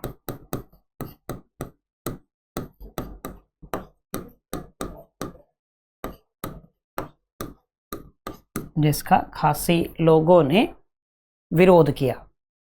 नेता में इसमें एक नाम ध्यान रखेंगे आप, तीरथ सिंह। नेता कौन है? तीरथ सिंह। तो भील ने संथाल को मोंड दिया, कोल खिला दिया, उसे खांसी आई, खांसी विद्रोह तक पहुंचे, खांसी आई। उसके बाद खोंड एवं सवार विद्रोह। अगला खोंड डोरा कहिए, खोंड एवं सवार विद्रोह। ये दो क्षेत्र हैं अलग अलग, खोंड एवं सवार विद्रोह, ये दो क्षेत्र हैं अलग अलग। ठीक है, जहां खोंड 1846 में विद्रोह करते हैं और सवार 1856 में। कारण इनका एक जैसा है। ठीक है, तो 1846 और 1856 कारण इनका एक जैसा है। ये क्षेत्र है कौन सा? तो जो ये जनजाति रहती है जो उड़ीसा के निकटवर्ती क्षेत्र है, वहां खोंड और सवार रहते थे। उड़ीसा के निकटवर्ती क्षेत्र, आप इनके क्षेत्र के बारे में यही लिख लेंगे, उड़ीसा के निकटवर्ती क्षेत्र, उड़ीसा के निकटवर्ती क्षेत्र। ठीक है, कारण इनमें दोनों में ही लगभग एक जैसा है, लेकिन नेतृत्वकर्ता दोनों के अलग अलग हैं। ठीक है, कारण दोनों में क्या है? इन दोनों ही जनजातियों में नरबली प्रथा होती थी और उस नरबली प्रथा का नाम इनमें था मौर्य। नरबली प्रथा का नाम क्या था? मौर्य था। आप समय देखिए 1846 और ये 1856। 1846 और 1856, वो सामाजिक धार्मिक सुधार आंदोलन वाला समय। अब ब्रिटिश क्या कर रहे हैं कि लोगों के दबाव में भी इस सामाजिक क्षेत्रों में भी कुछ कुछ सुधार कर रहे हैं। तो ब्रिटिश ने क्या किया कि इनमें जो ये नरबली प्रथा है, ये नरबली प्रथा तो गलत है, किसी भी व्यक्ति की बलि क्यों दी जाएगी। तो इन्होंने नरबली प्रथा जो मौर्य कहलाती थी उसको रोकने का प्रयास किया। ये प्रथा खोंडों में भी थी, ये प्रथा सवारों में भी थी, दोनों जनजातियों में ये प्रथा चलती थी। ये जनजाति उड़ीसा के निकटवर्ती क्षेत्रों में निवास करती थी। तो कारण क्या है? नरबली प्रथा, मौर्य को रोकने का प्रयास।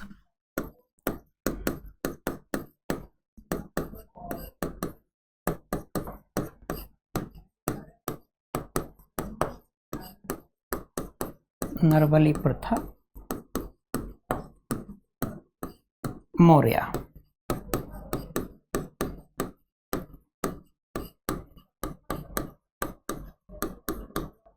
रोकने का प्रयास। दोनों के नेतृत्वकर्ता आप लिख लीजिए। एक हम जैसे कि भाई खोंडों का नेतृत्व किसने किया, सवारों का नेतृत्व किसने किया? खोंडों का नेतृत्व आप ध्यान रखेंगे कि किसने किया? चक्र बिसोई ने किया। चक्र बिसोई।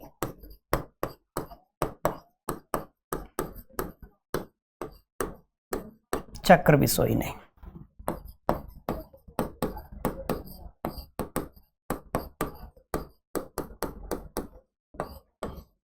सवारों के नेतृत्व में नाम ध्यान रखेंगे राधा कृष्ण दंड सेना।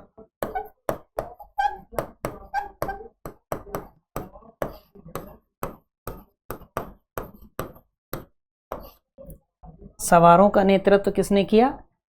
राधा कृष्ण दंड सेना ने। राधा कृष्ण दंड सेना लिख लेंगे। ठीक है, खोंड खिला दिया, सवारी कराई, उसके बाद खामती ले गए। अगला विद्रोह हम लोग पढ़ेंगे खामती। खामती विद्रोह। अगला विद्रोह खामती लिखा होगा।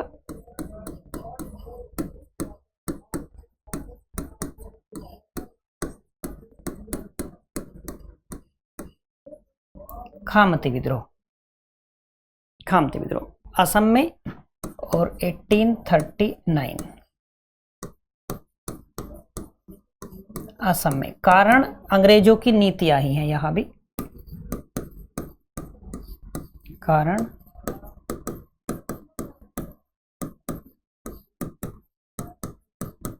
अंग्रेजों की नीतियां।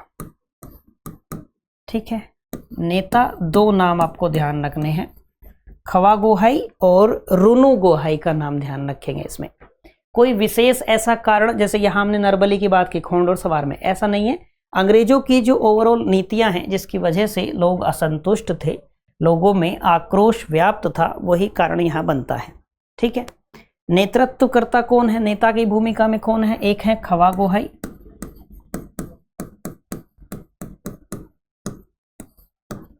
और एक है रुनु गोहाई। दोनों नाम ध्यान रख लेंगे, खवा गोहाई और रुनु गोहाई। चलिए, खामती, फिर रंपा।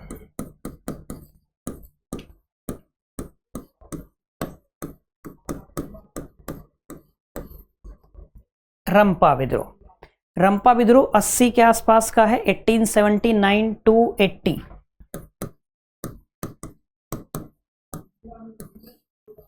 1879-80 का समय है, आंध्र प्रदेश का है, राजू रंपा द्वारा किया गया विद्रोह है। क्षेत्र लिख लेंगे तो आंध्र प्रदेश। आंध्र प्रदेश किसके द्वारा किया गया? राजू रंपा के द्वारा किया गया। ये था भ्रष्टाचार के विरोध में, ये था जंगल कानूनों के विरोध में, जो जंगल कानून की बात हमने की। तो कारण में लिख लेंगे, कारण क्या है? कारण रंपा विद्रोह का भ्रष्टाचार और जंगल कानून।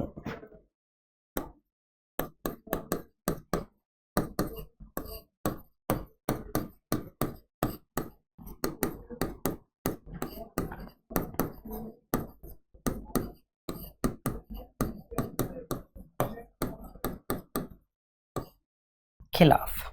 ठीक है, नेता राजू रंपा, उनके नाम पे ही पड़ा है रंपा विद्रोह। नेता कौन है? राजू रंपा, राजू रंपा। ठीक है, तो खामती, खामती के बाद रंपा। कुकी ने कहा तुम भूमिहीन चुआर हो, तो अगला हम पढ़ेंगे कुकी। चलिए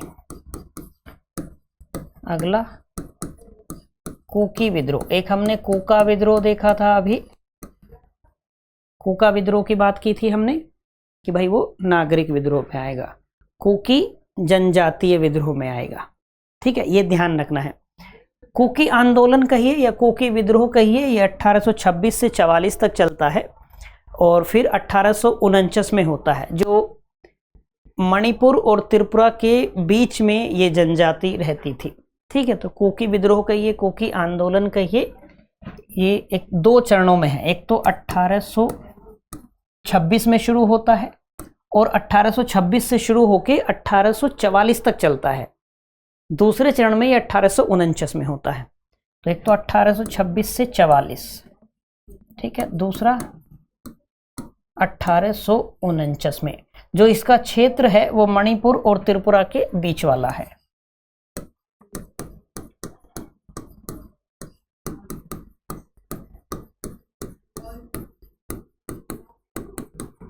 मणिपुर और त्रिपुरा के बीच।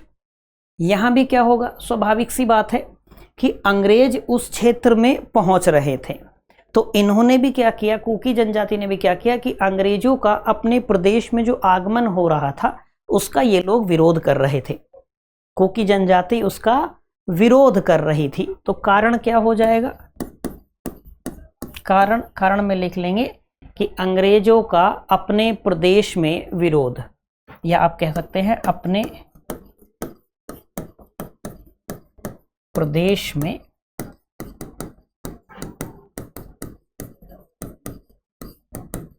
अंग्रेजों का विरोध।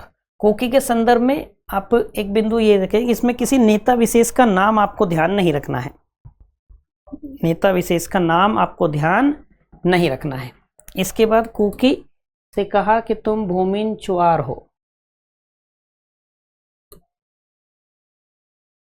चलिए अगला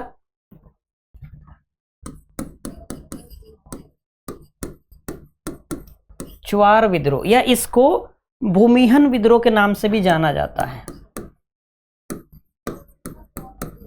भूमिहीन विद्रोह, इसमें हमने जब पहले बात की थी तो एक जगन्नाथ के नाम की बात हमने की थी कि आपको ये नाम ध्यान रखना है जगन्नाथ का। इससे जो नेता हैं वो कौन थे, जगन्नाथ थे। ये 1766 से शुरू होता है, 72 तक चलता है। फिर 1795 से शुरू होता है और 1816 तक चलता है। क्षेत्र कौन सा है इसका, वही बंगाल है। कारण क्या है कि अंग्रेज जो शोषण कर रहे थे वही इसका कारण है। ठीक है, तो 66 से 72 तक, 95 से 16 तक क्षेत्र कौन सा है, बंगाल है।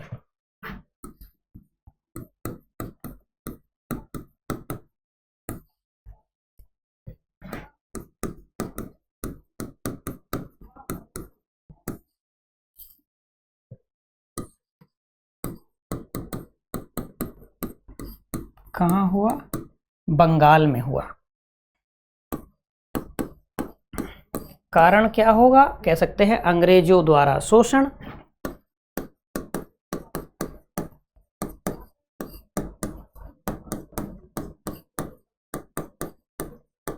या अंग्रेजों का शोषण। नेता में एक नाम,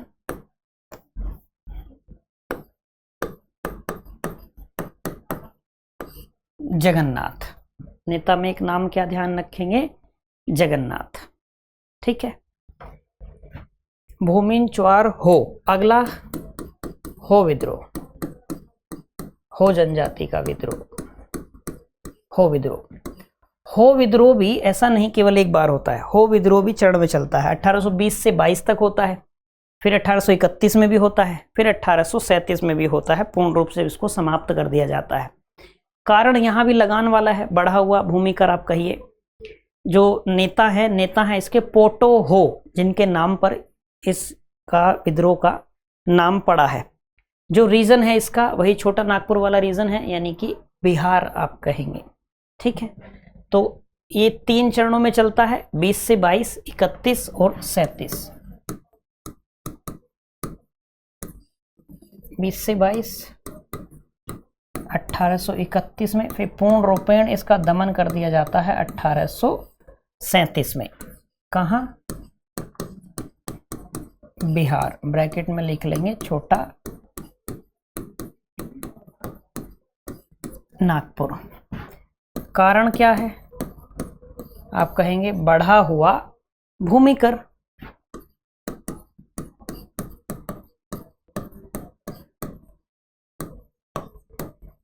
बढ़ा हुआ भूमि कर।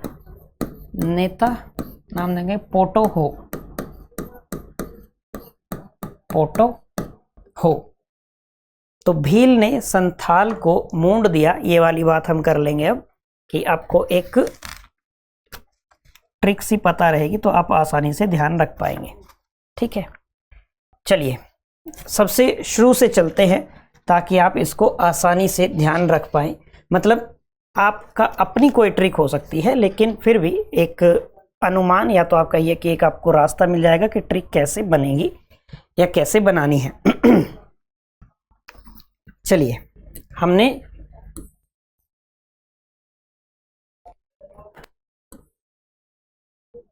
नागरिक से चलते हैं। ये ट्रिक बनाने की बात आती है तो नागरिक से चलते हैं। सबसे पहले है सन्यासी, फिर फकीर, फिर अहोम। तो हम कह सकते हैं सन्यासी, फकीर और, या आप ऐसे कह लीजिए सन्यासी, फकीर आदि सब पागल हैं। पागलपंथी आ जाएगा। सन्यासी, फकीर आदि से अहोम कर लेंगे, सब पागल हैं, पागलपंथी हो जाएगा। फरेजी वहाबी हैं, तो फरेजी फिर वहाबी, इसलिए ज्यादा कूकते हैं तो कूका। ऐसे बना सकते हैं, मतलब कुछ और आप बना सकते हैं, आपको जैसे ध्यान रह जाए। जब हम जनजाति पे आएंगे तो हम कहेंगे भील ने संथाल को मूंड दिया। तो भील, संथाल और मुंडा, और उसको कोल खिला दिया। कि भील ने संथाल को मूंड दिया, गंजा कर दिया, फिर उसको कोल खिला दिया कि उसके गले में उससे आवाज ना निकले, तो उसको कोल खिला दिया, कोयला खिला दिया। अब क्या होगा? कोयला खिलाएगा तो वो चिल्लाएगा, तो कोल खिला दिया। जब वो रोया, उसको खांसी आई तो फिर उसको खोंड खिलाया। खोंड एक मिठाई, मीठा जो होता है, उसको खोंड खिला दिया। फिर उसको सवारी करवाई, वो फिर भी चुप नहीं हुआ। फिर उसे कहाँ ले गए? फिर उसे ले गए खामती। फिर उसे खामती ले गए, वहां रंपा का नृत्य दिखाया, रंपा से मिलवाया, और वहां मिली एक, इससे पहले आपके लिए महत्वपूर्ण नहीं है लेकिन एक और महाराष्ट्र की है, रामोसी। तो ऐसे याद था मुझे कि मौसी से मिला। मौसी ने कहा कि कुकी तुम भूमिगत चोर हो। ठीक है, तो कुकी तुम भूमिगत, तो हमें याद आ जाएगा भूमिहन या चुआर, चोर हो। ऐसे आप बना सकते हैं। मतलब ये आपके ऊपर निर्भर करता है। एक रास्ता है कि अब इस पे आप कैसी ट्रिक बनाएं, वो आप देख लीजिएगा। अंतिम रूप से क्या होना चाहिए कि आपको ये याद रह जाने चाहिए। ये जो एक एक विद्रोह के संदर्भ में तथ्य हैं, आप इन्हें लेके परीक्षा में जा सके। ठीक है, चलिए कुछ किसान विद्रोह को लेके बात कर लेते हैं। किसान विद्रोह को लेकर भी कुछ बातें हम कर लेते हैं। किसान विद्रोह के संदर्भ में एक तो हम शुरुआत करेंगे नील से। नील पाया दक्कन में, तो नील, पाबना और दक्कन, है ना, ऐसे एक एक करके बात करेंगे। सबसे पहले आप लिख लेंगे नील से। नील से कहानी शुरू करेंगे। आप लिखेंगे नील आंदोलन। नील आंदोलन। अब तथ्य तो वही 4 बिंदु ध्यान रखने हैं। कहां हुआ, कब हुआ, क्यों हुआ, कौन नेता था, वही 4 तथ्य हैं। समय इसका है 1859 से 60 वाला।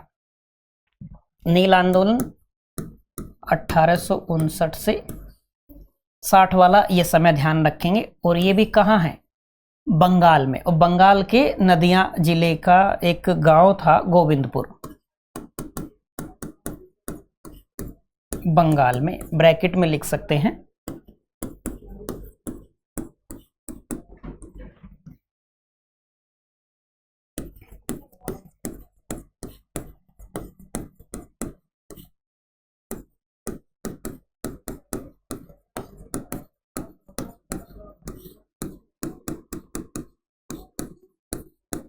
गोविंदपुर गांव में, ठीक है।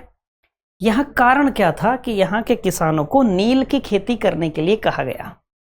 एक कारण तो ये रहा ये किसानों के संदर्भ में कि उन्हें कैश क्रॉप्स उगाने के लिए फोर्स किया जा रहा था, नकदी फसलें उगाने के लिए उन्हें फोर्स किया जा रहा था, बाध्य किया जा रहा था।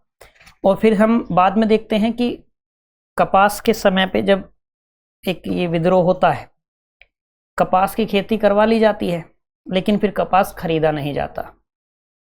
प्रभाव कहाँ से आता है, वहाँ से, क्योंकि वहाँ मांग कम हो गई तो यहाँ खरीदा नहीं। खैर उसकी बात आगे आ जाएगी। तो यहाँ ये लोग क्या कर रहे थे, बंगाल में लोगों को नील की खेती करने के लिए बाध्य कर रहे थे। और शुरुआत में जो इसका मुख्य कारण था ना, वो एक प्रथा थी, ददनी प्रथा, या आप कहिए उसको एडवांस पेमेंट सिस्टम। मतलब ये क्या करते थे, किसानों को अग्रिम भुगतान करके एक एग्रीमेंट करवा लेते थे। एडवांस में पैसा दे दिया, अब आपको खेती करनी ही करनी पड़ेगी, आपको खेती तो अब करनी ही करनी पड़ेगी। तो वो जो ददनी प्रथा थी, वो जो अग्रिम भुगतान वाली प्रथा थी, वो इस विद्रोह का प्रमुख कारण है, वो इस नील विद्रोह का, नील आंदोलन का प्रमुख कारण है। तो कारण क्या कहेंगे, इसका कारण क्या है, ददनी प्रथा।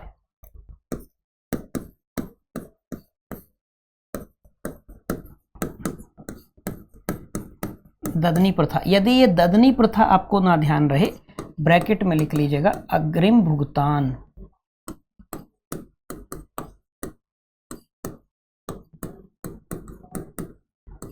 अग्रिम भुगतान ये कर देते थे, फिर लोगों को बाध्य किया जाता था खेती करने के लिए। नेता इसमें दो नाम ध्यान रखेंगे, दिगंबर विश्वास और विष्णु विश्वास।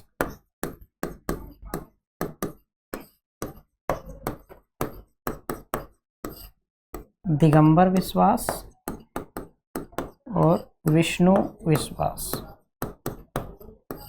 विष्णु विश्वास, बात ध्यान रहेगी। नील पाया तो अगला पाबना।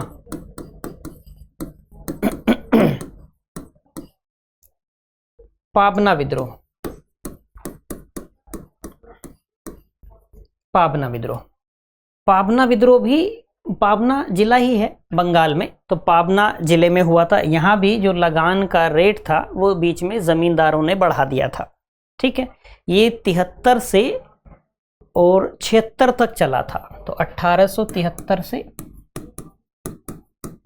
76 कहाँ पे, बंगाल में। कहाँ, पाबना जिले में, पाबना जिला, ठीक है। कारण क्या था कि बीच में जमींदारों ने क्या किया, जो लगान था उस लगान को बढ़ा दिया। अंग्रेजों ने नहीं बढ़ाया, बीच में जमींदारों ने लगान बढ़ा दिया। मैंने आपसे कहा ना कि किसान एक जगह, एक मोमेंट ऐसा आएगा, किसान ये कह देते हैं कि हम सिर्फ और सिर्फ महारानी की रैयत होना चाहते हैं, हम सिर्फ और सिर्फ महारानी की रैयत होना चाहते हैं, महारानी के किसान होना चाहते हैं, कि क्राउन के अंडर में सीधे, कंपनी के बीच में नहीं। या हम कह दें कि बीच के जो ये जमींदार हैं, ये जमींदार नहीं होने चाहिए। ये तो 57 के बाद का समय, सीधे क्राउन के अंडर में अब शासन है, समझ गए, क्राउन के अंडर में सीधे शासन है। तो ये बीच के जो जमींदार हैं, ये जो मध्यस्थ है, ये मध्यस्थ नहीं चाहिए, ये मध्यस्थ नहीं चाहिए, हम सीधा लगान उन्हें देंगे, बीच के मध्यस्थों को खत्म कीजिए। एक समय ऐसा आता है। तो यहां कारण क्या है,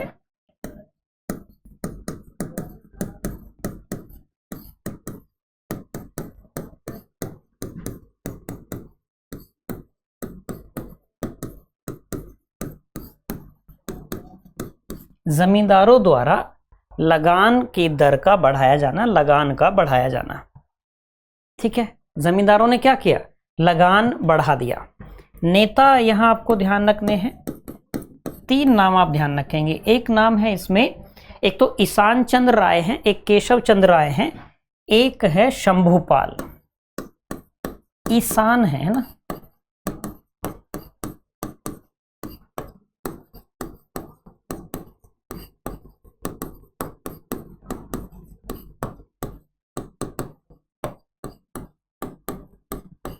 शंभुपाल।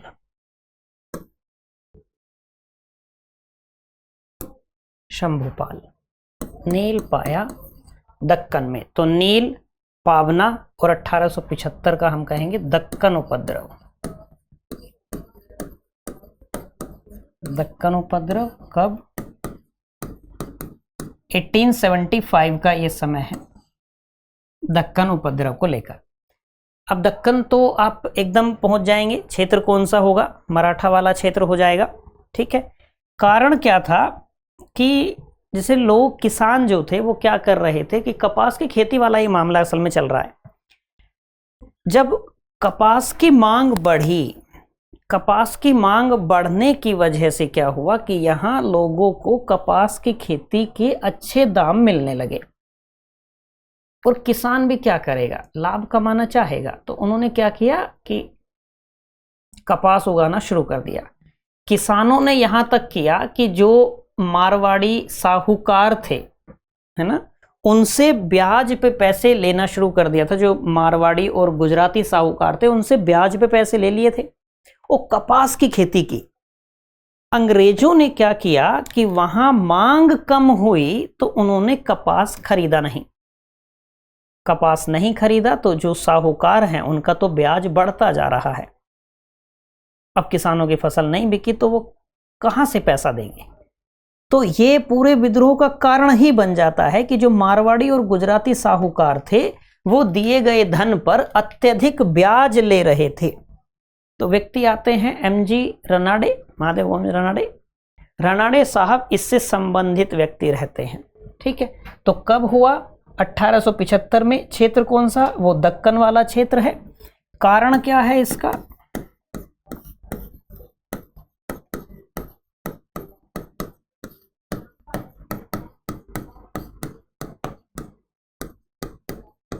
मारवाड़ी और गुजराती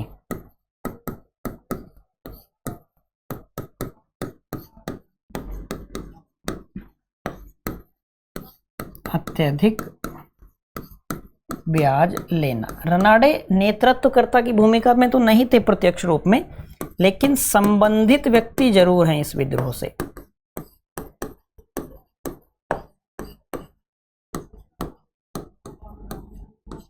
संबंधित व्यक्ति रनाडे। कौन जुड़े हुए थे? रनाडे जुड़े हुए थे, ठीक है। तो नील पाया दक्कन में, मोपला ने एक बार। तो अगला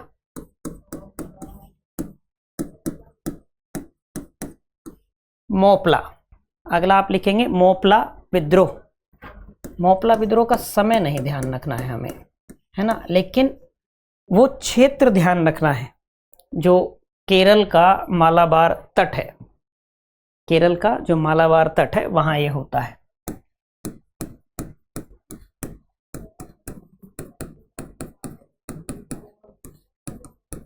केरल का मालाबार तट, मोपला विद्रोह। अब यहां क्या था, ये समय मैं आपसे इसलिए कह रहा हूं इसका नहीं ध्यान रखना क्योंकि ये बहुत लंबे समय तक चलता है। मोपला विद्रोह बहुत लंबे समय तक चलता है क्योंकि जमींदार और किसानों के बीच की लड़ाई चल रही थी। अंग्रेजों ने पूरा इसको हिंदू मुस्लिम करने का प्रयास किया था। खैर, ये शुरू होता है 1836 से, और 1836 से और 54 तक बीच बीच में 22 बार होता है। शुरू होता है, फिर दमन कर दिया जाता है, फिर शुरू होता है, फिर दमन होता है, फिर शुरू होता है, फिर दमन होता है।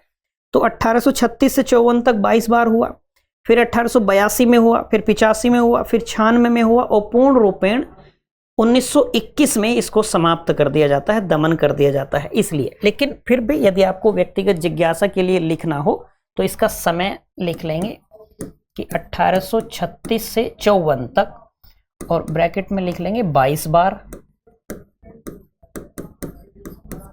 22 बार 1836 से 54 तक 22 बार ये विद्रोह होता है, 22 बार इसका दमन किया जाता है। फिर 1882 में होता है, फिर कांग्रेस की स्थापना वाले वर्ष में होता है, 1885 में होता है, फिर 1896 में होता है, और फिर 1921 में होता है, जहां इसको पूर्ण रूपेण आप कहिए समाप्त कर दिया जाता है, पूर्ण रूपेण समाप्त कर दिया जाता है। बात समझे? तो वास्तव में तो ये अमीर और गरीब के बीच का संघर्ष था। वास्तव में इसमें क्या था कि हिंदू जमींदार थे और जो किसान थे वो मुसलमान थे। तो अंग्रेजों को अवसर मिला इसको हिंदू मुस्लिम करने का, ठीक है। कारण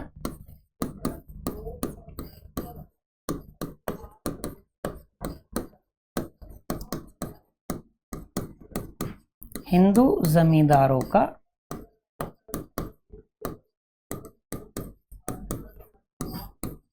मुसलमान किसानों पर कठोर नियंत्रण, कठोर नियंत्रण, ठीक है। ये ध्यान रखेंगे कि वास्तव में ये क्या था, वास्तव में ये अमीर और गरीब के बीच संघर्ष था।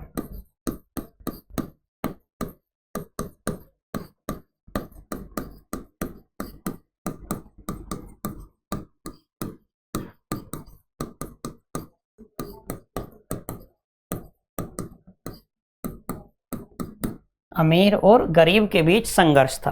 तो जिस वर्ष एका आंदोलन शुरू होता है 1921 में, तब इसको पूर्ण रूपेण समाप्त किया जाता है, मोपला विद्रोह को। बात ध्यान रहेगी। चलिए, तो मोपला ने एक बार यानी कि एका आंदोलन, अगला एका आंदोलन, और इसका समय हमने अभी बात की 1921 और 22, ठीक है। 1921-22 वाला समय है, आप अनुमान करके देख सकते हैं कि गांधी जी वाला समय ये अब चल रहा है, ठीक है। शुरुआती स्तर वाले जो सत्याग्रह है वो गांधी जी कर चुके हैं, चंपारण वाली बात हो या वो गुजरात वाला मामला हो, खेड़ा वाला, ये सारी चीजें हो चुकी हैं। 1921-22 का ये समय है, यानी कि वो खिलाफत रोलेट वाली सारी चीजें चल रही हैं, ठीक है किसके द्वारा किया गया? तो जो अवध के किसान थे, अवध के किसानों द्वारा किया गया था। अवध में यानी कि किसान विद्रोह हम पढ़ रहे हैं, तो अवध के किसानों द्वारा। बात ध्यान रहेगी। यहां भी कारण क्या है? वही लगान, किसानों का तो मेन वही रहेगा।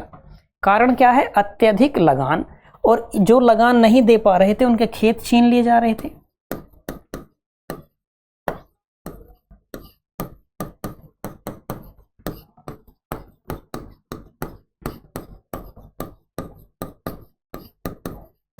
खेतों का छीनना, अत्यधिक लगान और खेतों का छीनना।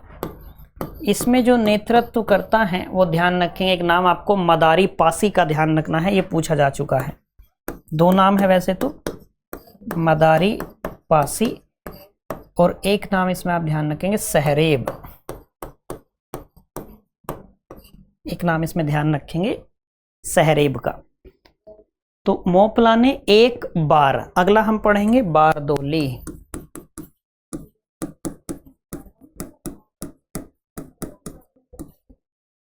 बारदोली सत्याग्रह। तो बारदोली सत्याग्रह कहते ही समय आपको याद आ गया होगा 1928 का। कहां? गुजरात में। गुजरात में कहां? सूरत जिले में। सूरत जिले में कहां? बारदोली में, ठीक है। तो गुजरात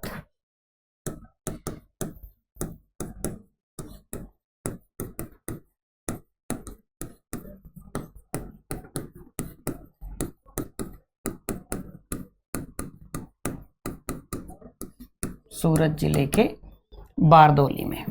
कारण क्या है? यहां भी लगान वृद्धि,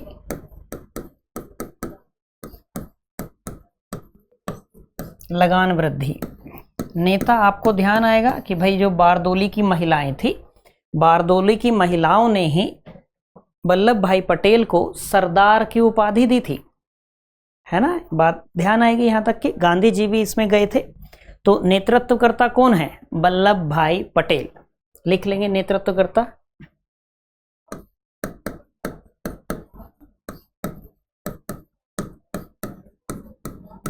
वल्लभ भाई पटेल। इसके बाद ही उन्हें सरदार की उपाधि मिली थी। तो आप ये कह सकते हैं कि बारदोली की महिलाओं ने ही पटेल को सरदार की उपाधि दी।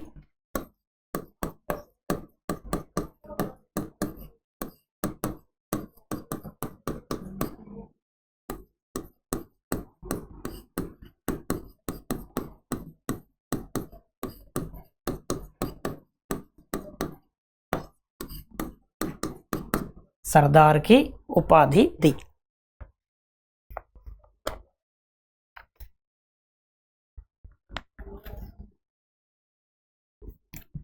तो नील पाया दक्कन में मोपला ने एक बार बीज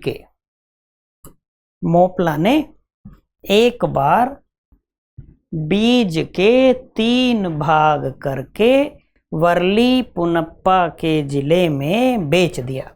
ऐसे एक ट्रिक मैंने बना के याद किया हुआ है, तो आप भी याद कर लेंगे। जैसे बीज के यानी कि हम पहुंच जाएंगे क्या? बिजोलिया आंदोलन।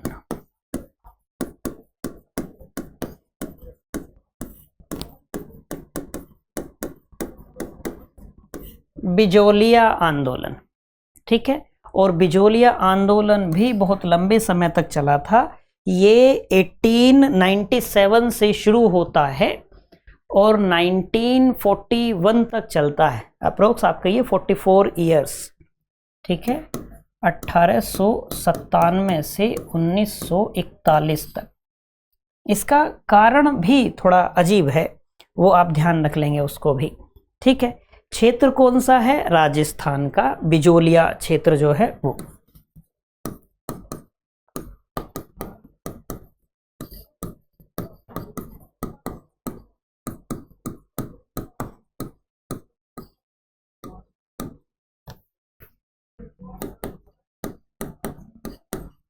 राजस्थान के बिजोलिया क्षेत्र में, ठीक है। यहाँ जो कारण है, लगभग 84 प्रकार के कर वसूले जाते थे। 84 प्रकार की लगान वसूली होती थी। और जो तात्कालिक मुद्दा बनता है वो ये था कि लड़की के विवाह पर भी 5 रुपए का कर देना पड़ता था। एक तो 84 प्रकार की लगान वसूली है, क्या कहेंगे?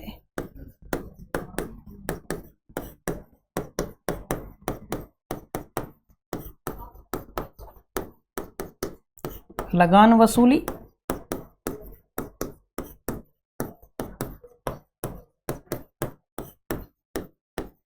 लड़की के विवाह पर 5 रुपए कर। लड़की के विवाह पर अलग से 5 रुपए देने हैं, ठीक है। इसमें जो नेतृत्व करता है, एक आप नाम ध्यान रखेंगे चारण का, एक ब्रह्मदेव का, एक नारायण बटले का, और एक नाम ध्यान रखेंगे भूप सिंह, ठीक है। तो नेता, एक नेता है इसमें ब्रह्मदेव,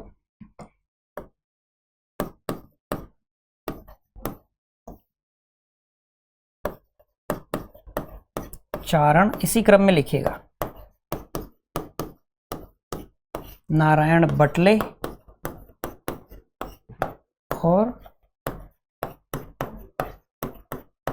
भूप सिंह। तो मोपला ने एक बार बीज के 3 भाग करके, 3 भाग हम पहुंच जाएंगे तेभागा,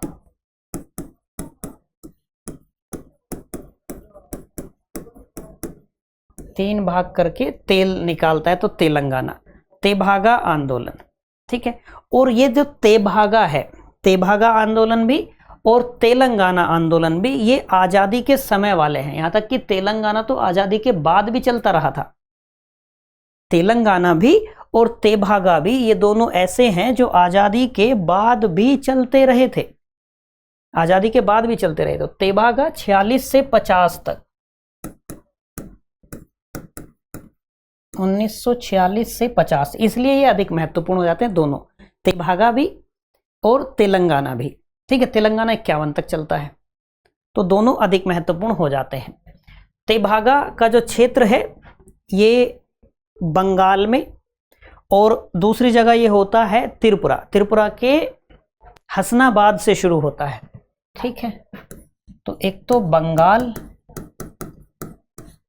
दूसरा त्रिपुरा, और त्रिपुरा के हसनाबाद से शुरू होता है, लिखना चाहे तो लिख सकते हैं, हसनाबाद से शुरू, हसनाबाद से शुरू। अब यहां तेभागा 3 भाग, यानी कि क्या है, इसका अर्थ क्या है, 3 भाग। ठीक है, तो कारण भी इसी 3 भाग को लेकर आता है इस आंदोलन का। जो किसान थे, जो किसान उत्पादन कर रहा है, किसान अपने उत्पादन का 2/3 हिस्सा रखना चाहते थे और जमींदार को 1/3 हिस्सा देना चाहते थे, जबकि पहले व्यवस्था विपरीत थी। किसान उत्पादन करता था और उत्पादन का 1/3 हिस्सा किसान के पास है, 2/3 हिस्सा जमींदार के पास है। तो किसानों ने कहा कि 3 भाग हम खुद रखेंगे और 1/3 जमींदार को देंगे। इसी मुद्दे को लेकर, इसी बिंदु को लेकर यह आंदोलन शुरू होता है। ठीक है, तो कारण में क्या लिख लेंगे, किसान उत्पादन का 2/3 हिस्सा स्वयं रखना चाहते थे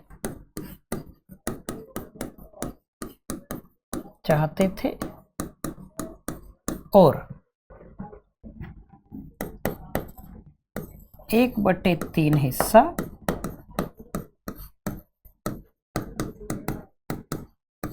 जमींदार को देना। ब्रैकेट में लिख सकते हैं, जबकि पहले इसके विपरीत होता था।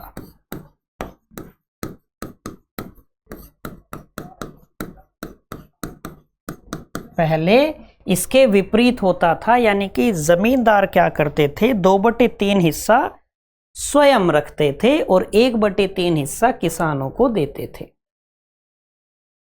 बात स्पष्ट हो गई। इसमें जो नेता हैं, नेता में 2 नाम आपको प्रमुखता से ध्यान रखने हैं तेभागा में, एक कंपाराम और एक भवन सिंह।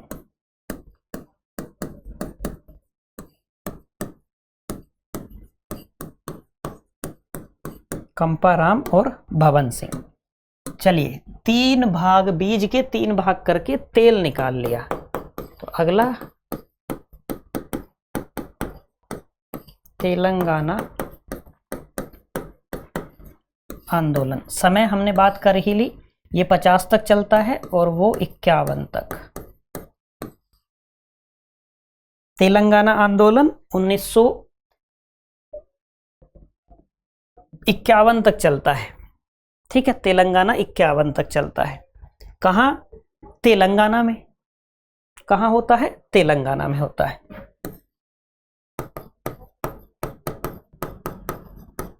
तेलंगाना में। ठीक है, और जिस समय ये हुआ उस समय क्या कहेंगे, तेलंगाना तो अब 2 जून को अलग हुआ है, उस समय क्या था, ये हैदराबाद में था, तो हैदराबाद के तेलंगाना में। ठीक है, कारण क्या है कि किसानों से कम मूल्य पर जबरदस्ती अनाज वसूला जा रहा था। कारण क्या है, किसानों से कम दाम पर जबरन अनाज वसूली। कारण में लिख लेंगे एक बिंदु, कारण किसानों से कम दाम पर जबरन अनाज वसूली, जो मूल कारण था।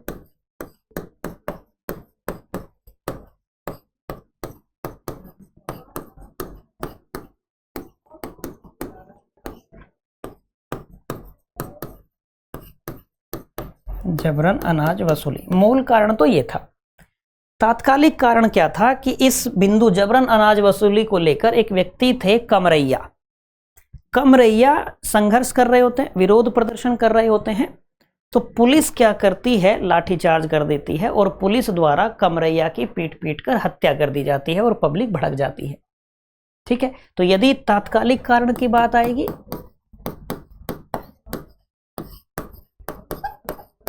तात्कालिक कारण क्या है, आप लिख लेंगे कि पुलिस द्वारा कमरैया की हत्या।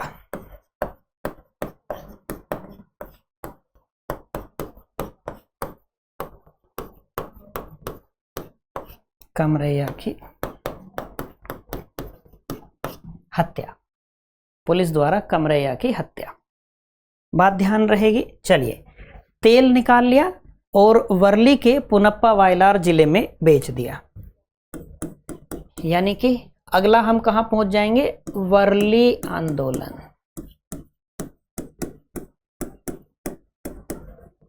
वर्ली आंदोलन, वर्ली आंदोलन का समय 45 वाला है, 1945, 1945। ये वर्ली जो जगह है आपने सुना होगा, महाराष्ट्र में, बंबई से थोड़ी दूरी पर रहने वाली एक आदिम जाति है वर्ली। बस ये वर्ली ही आपको ध्यान रह जाए कि बंबई से थोड़ी दूरी पर रहने वाली ये आदिम जाति है।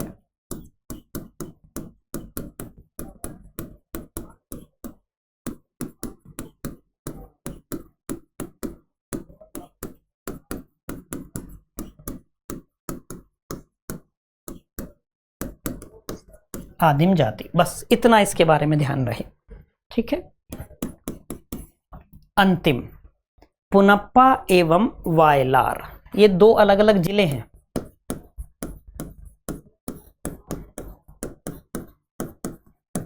पुनप्पा एवं वायलार संघर्ष कह लीजिए। ठीक है, ये दो अलग अलग जिले हैं और ये भी समय जो है वही 1946 वाला, 1946। कहाँ हुआ, यानी कि ये आप वहीं पहुंच जाएंगे कि केरल का जो आलप्पी जिला है वहां के दो क्षेत्र हैं। केरल के आलप्पी जिले, मैंने शायद बोला पहले दो अलग अलग जिले, नहीं, दो अलग अलग क्षेत्र हैं केरल के आलप्पी जिले के ही। ठीक है, केरल के आलप्पी जिले के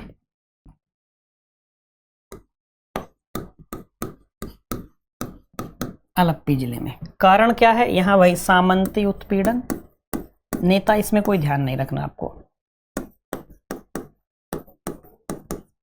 सामंती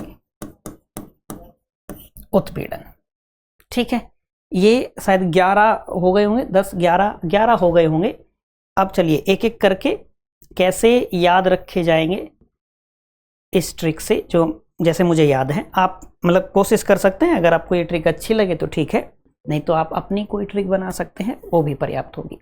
ठीक है, तो हम क्या कह सकते हैं कि नील पाया दक्कन में, तो नील, पाबना और दक्कन, नील पाया दक्कन में तो मोपला ने एक बार, एक का बार से क्या हो जाएगा, बिजोलिया, एक बार बीज के एक बार से बारदोली, बीज के बिजोलिया, एक बार बीज के 3 भाग करके, तो तेभागा, तेल निकाल लिया तेलंगाना, और उसे वर्ली के पुनप्पा वायलार में बेच दिया। तो वर्ली और पुनप्पा वायलार, वर्ली और पुनप्पा वायलार, बात समझ आ गई।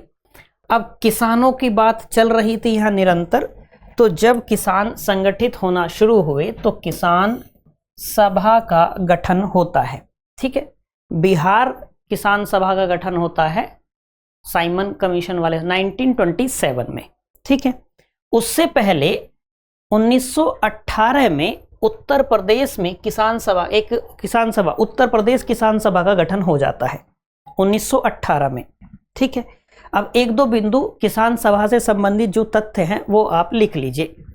जैसे एक तो आप यही लिख लीजिए कि एक इसमें मदन मोहन मालवीय का नाम विशेष रूप से ध्यान रखेंगे कि उनके प्रयासों से 1918 में उत्तर प्रदेश किसान सभा का गठन। ठीक है, उत्तर प्रदेश किसान सभा का गठन। फिर 1920 में एक और सभा का गठन होता है प्रतापगढ़ में, अवध किसान सभा। तो 1920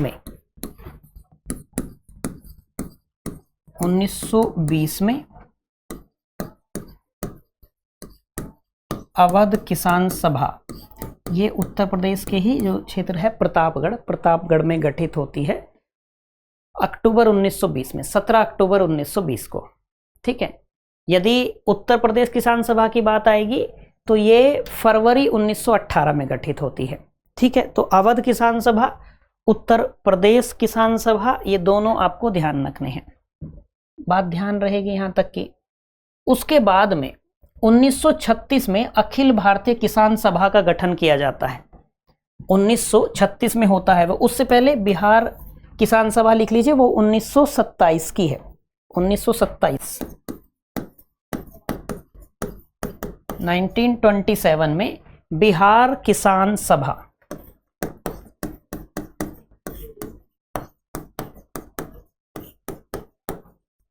बिहार किसान सभा। फिर हम लिख लेंगे कि हाँ 1936 में, और 1936 में भी 11 अप्रैल 1936 में एक जो पहला फिर इनका सम्मेलन भी हो जाता है।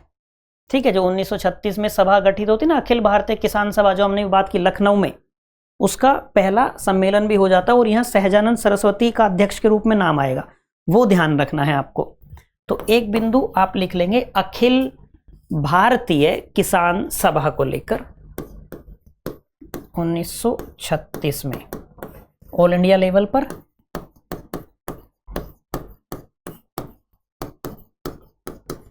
अखिल भारतीय किसान सभा। अब हम जब राज्य विशेष की बात करते हैं ना, तो आपको ये राज्य विशेष में ध्यान रख लेना होगा, बिहार किसान सभा, ये ध्यान रहना चाहिए आपको। बात समझे? अब जो ये अखिल भारतीय किसान सभा है, इसके अध्यक्ष हमने बात की कौन? सहजानंद। ठीक है, सहजानंद सरस्वती इसके अध्यक्ष बने थे, ये ध्यान रखना है आपको। ठीक है, इस सभा ने ही किसान दिवस मनाने का निर्णय लिया, ये भी आपको ध्यान रखना है। और फिर 1938 में पहला भारतीय किसान स्कूल खोला जाता है, वो भी ध्यान रखना है। ठीक है, तो इसके अध्यक्ष को लेकर ध्यान रखेंगे एक बात,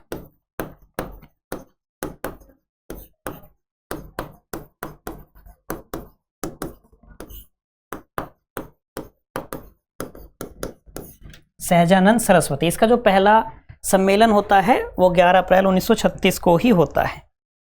ठीक है, फिर ये 1 सितंबर को 1936 में ही किसान दिवस मनाने का निर्णय लेते हैं। यही सभा लेती है कि 1 सितंबर को क्या मनाया जाएगा?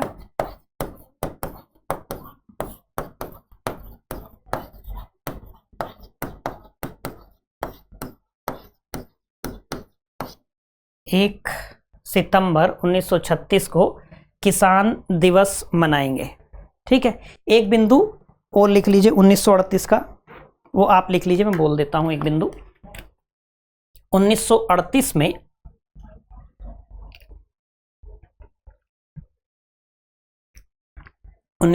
में आंध्र प्रदेश के गुंटूर जिले में, गुंटूर जिले में भी निद्दू ब्रोल में खोला जाता है, वो ध्यान नहीं रखना है, बस गुंटूर जिला याद रह जाए। आंध्र प्रदेश के गुंटूर जिले में पहला भारतीय किसान स्कूल खोला गया, पहला भारतीय किसान स्कूल खोला गया। चलिए आगे बढ़ते हैं। कुछ जो श्रमिक एवं वामपंथी आंदोलन है, जो तथ्यात्मक जानकारी है, वो ध्यान रखिए यहां। जैसे बंबई मिल हैंड्स एसोसिएशन 1890 की है, इसके संस्थापक कौन है? NM लोखंडे हैं, यानी कि नारायण मेघाजी लोखंडे। क्या नाम है इनका? नारायण मेघाजी लोखंडे। हालांकि पुस्तकों में आप देखेंगे आपको NM लोखंडे मिलेगा, यदि प्रश्न बनता है तो NM लोखंडे ही आपको मिलेगा। ठीक है, चलिए। मद्रास मजदूर संघ, मद्रास मजदूर संघ 1918, वीपी वाडिया, वीपी वाडिया। इसके संदर्भ में एक बात ध्यान रखेंगे, वीपी वाडिया इसके संदर्भ में इस मद्रास मजदूर संघ के बारे में कि भारत का प्रथम मजदूर संघ है,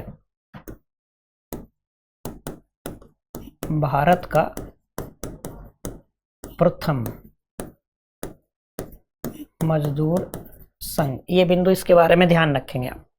अगला ये यानी कि महत्वपूर्ण हो गया, ध्यान रखना है। अहमदाबाद टेक्सटाइल लेबर एसोसिएशन, इससे संबंधित जो संस्थापक हैं वो कौन है? महात्मा गांधी हैं, ध्यान रखना है।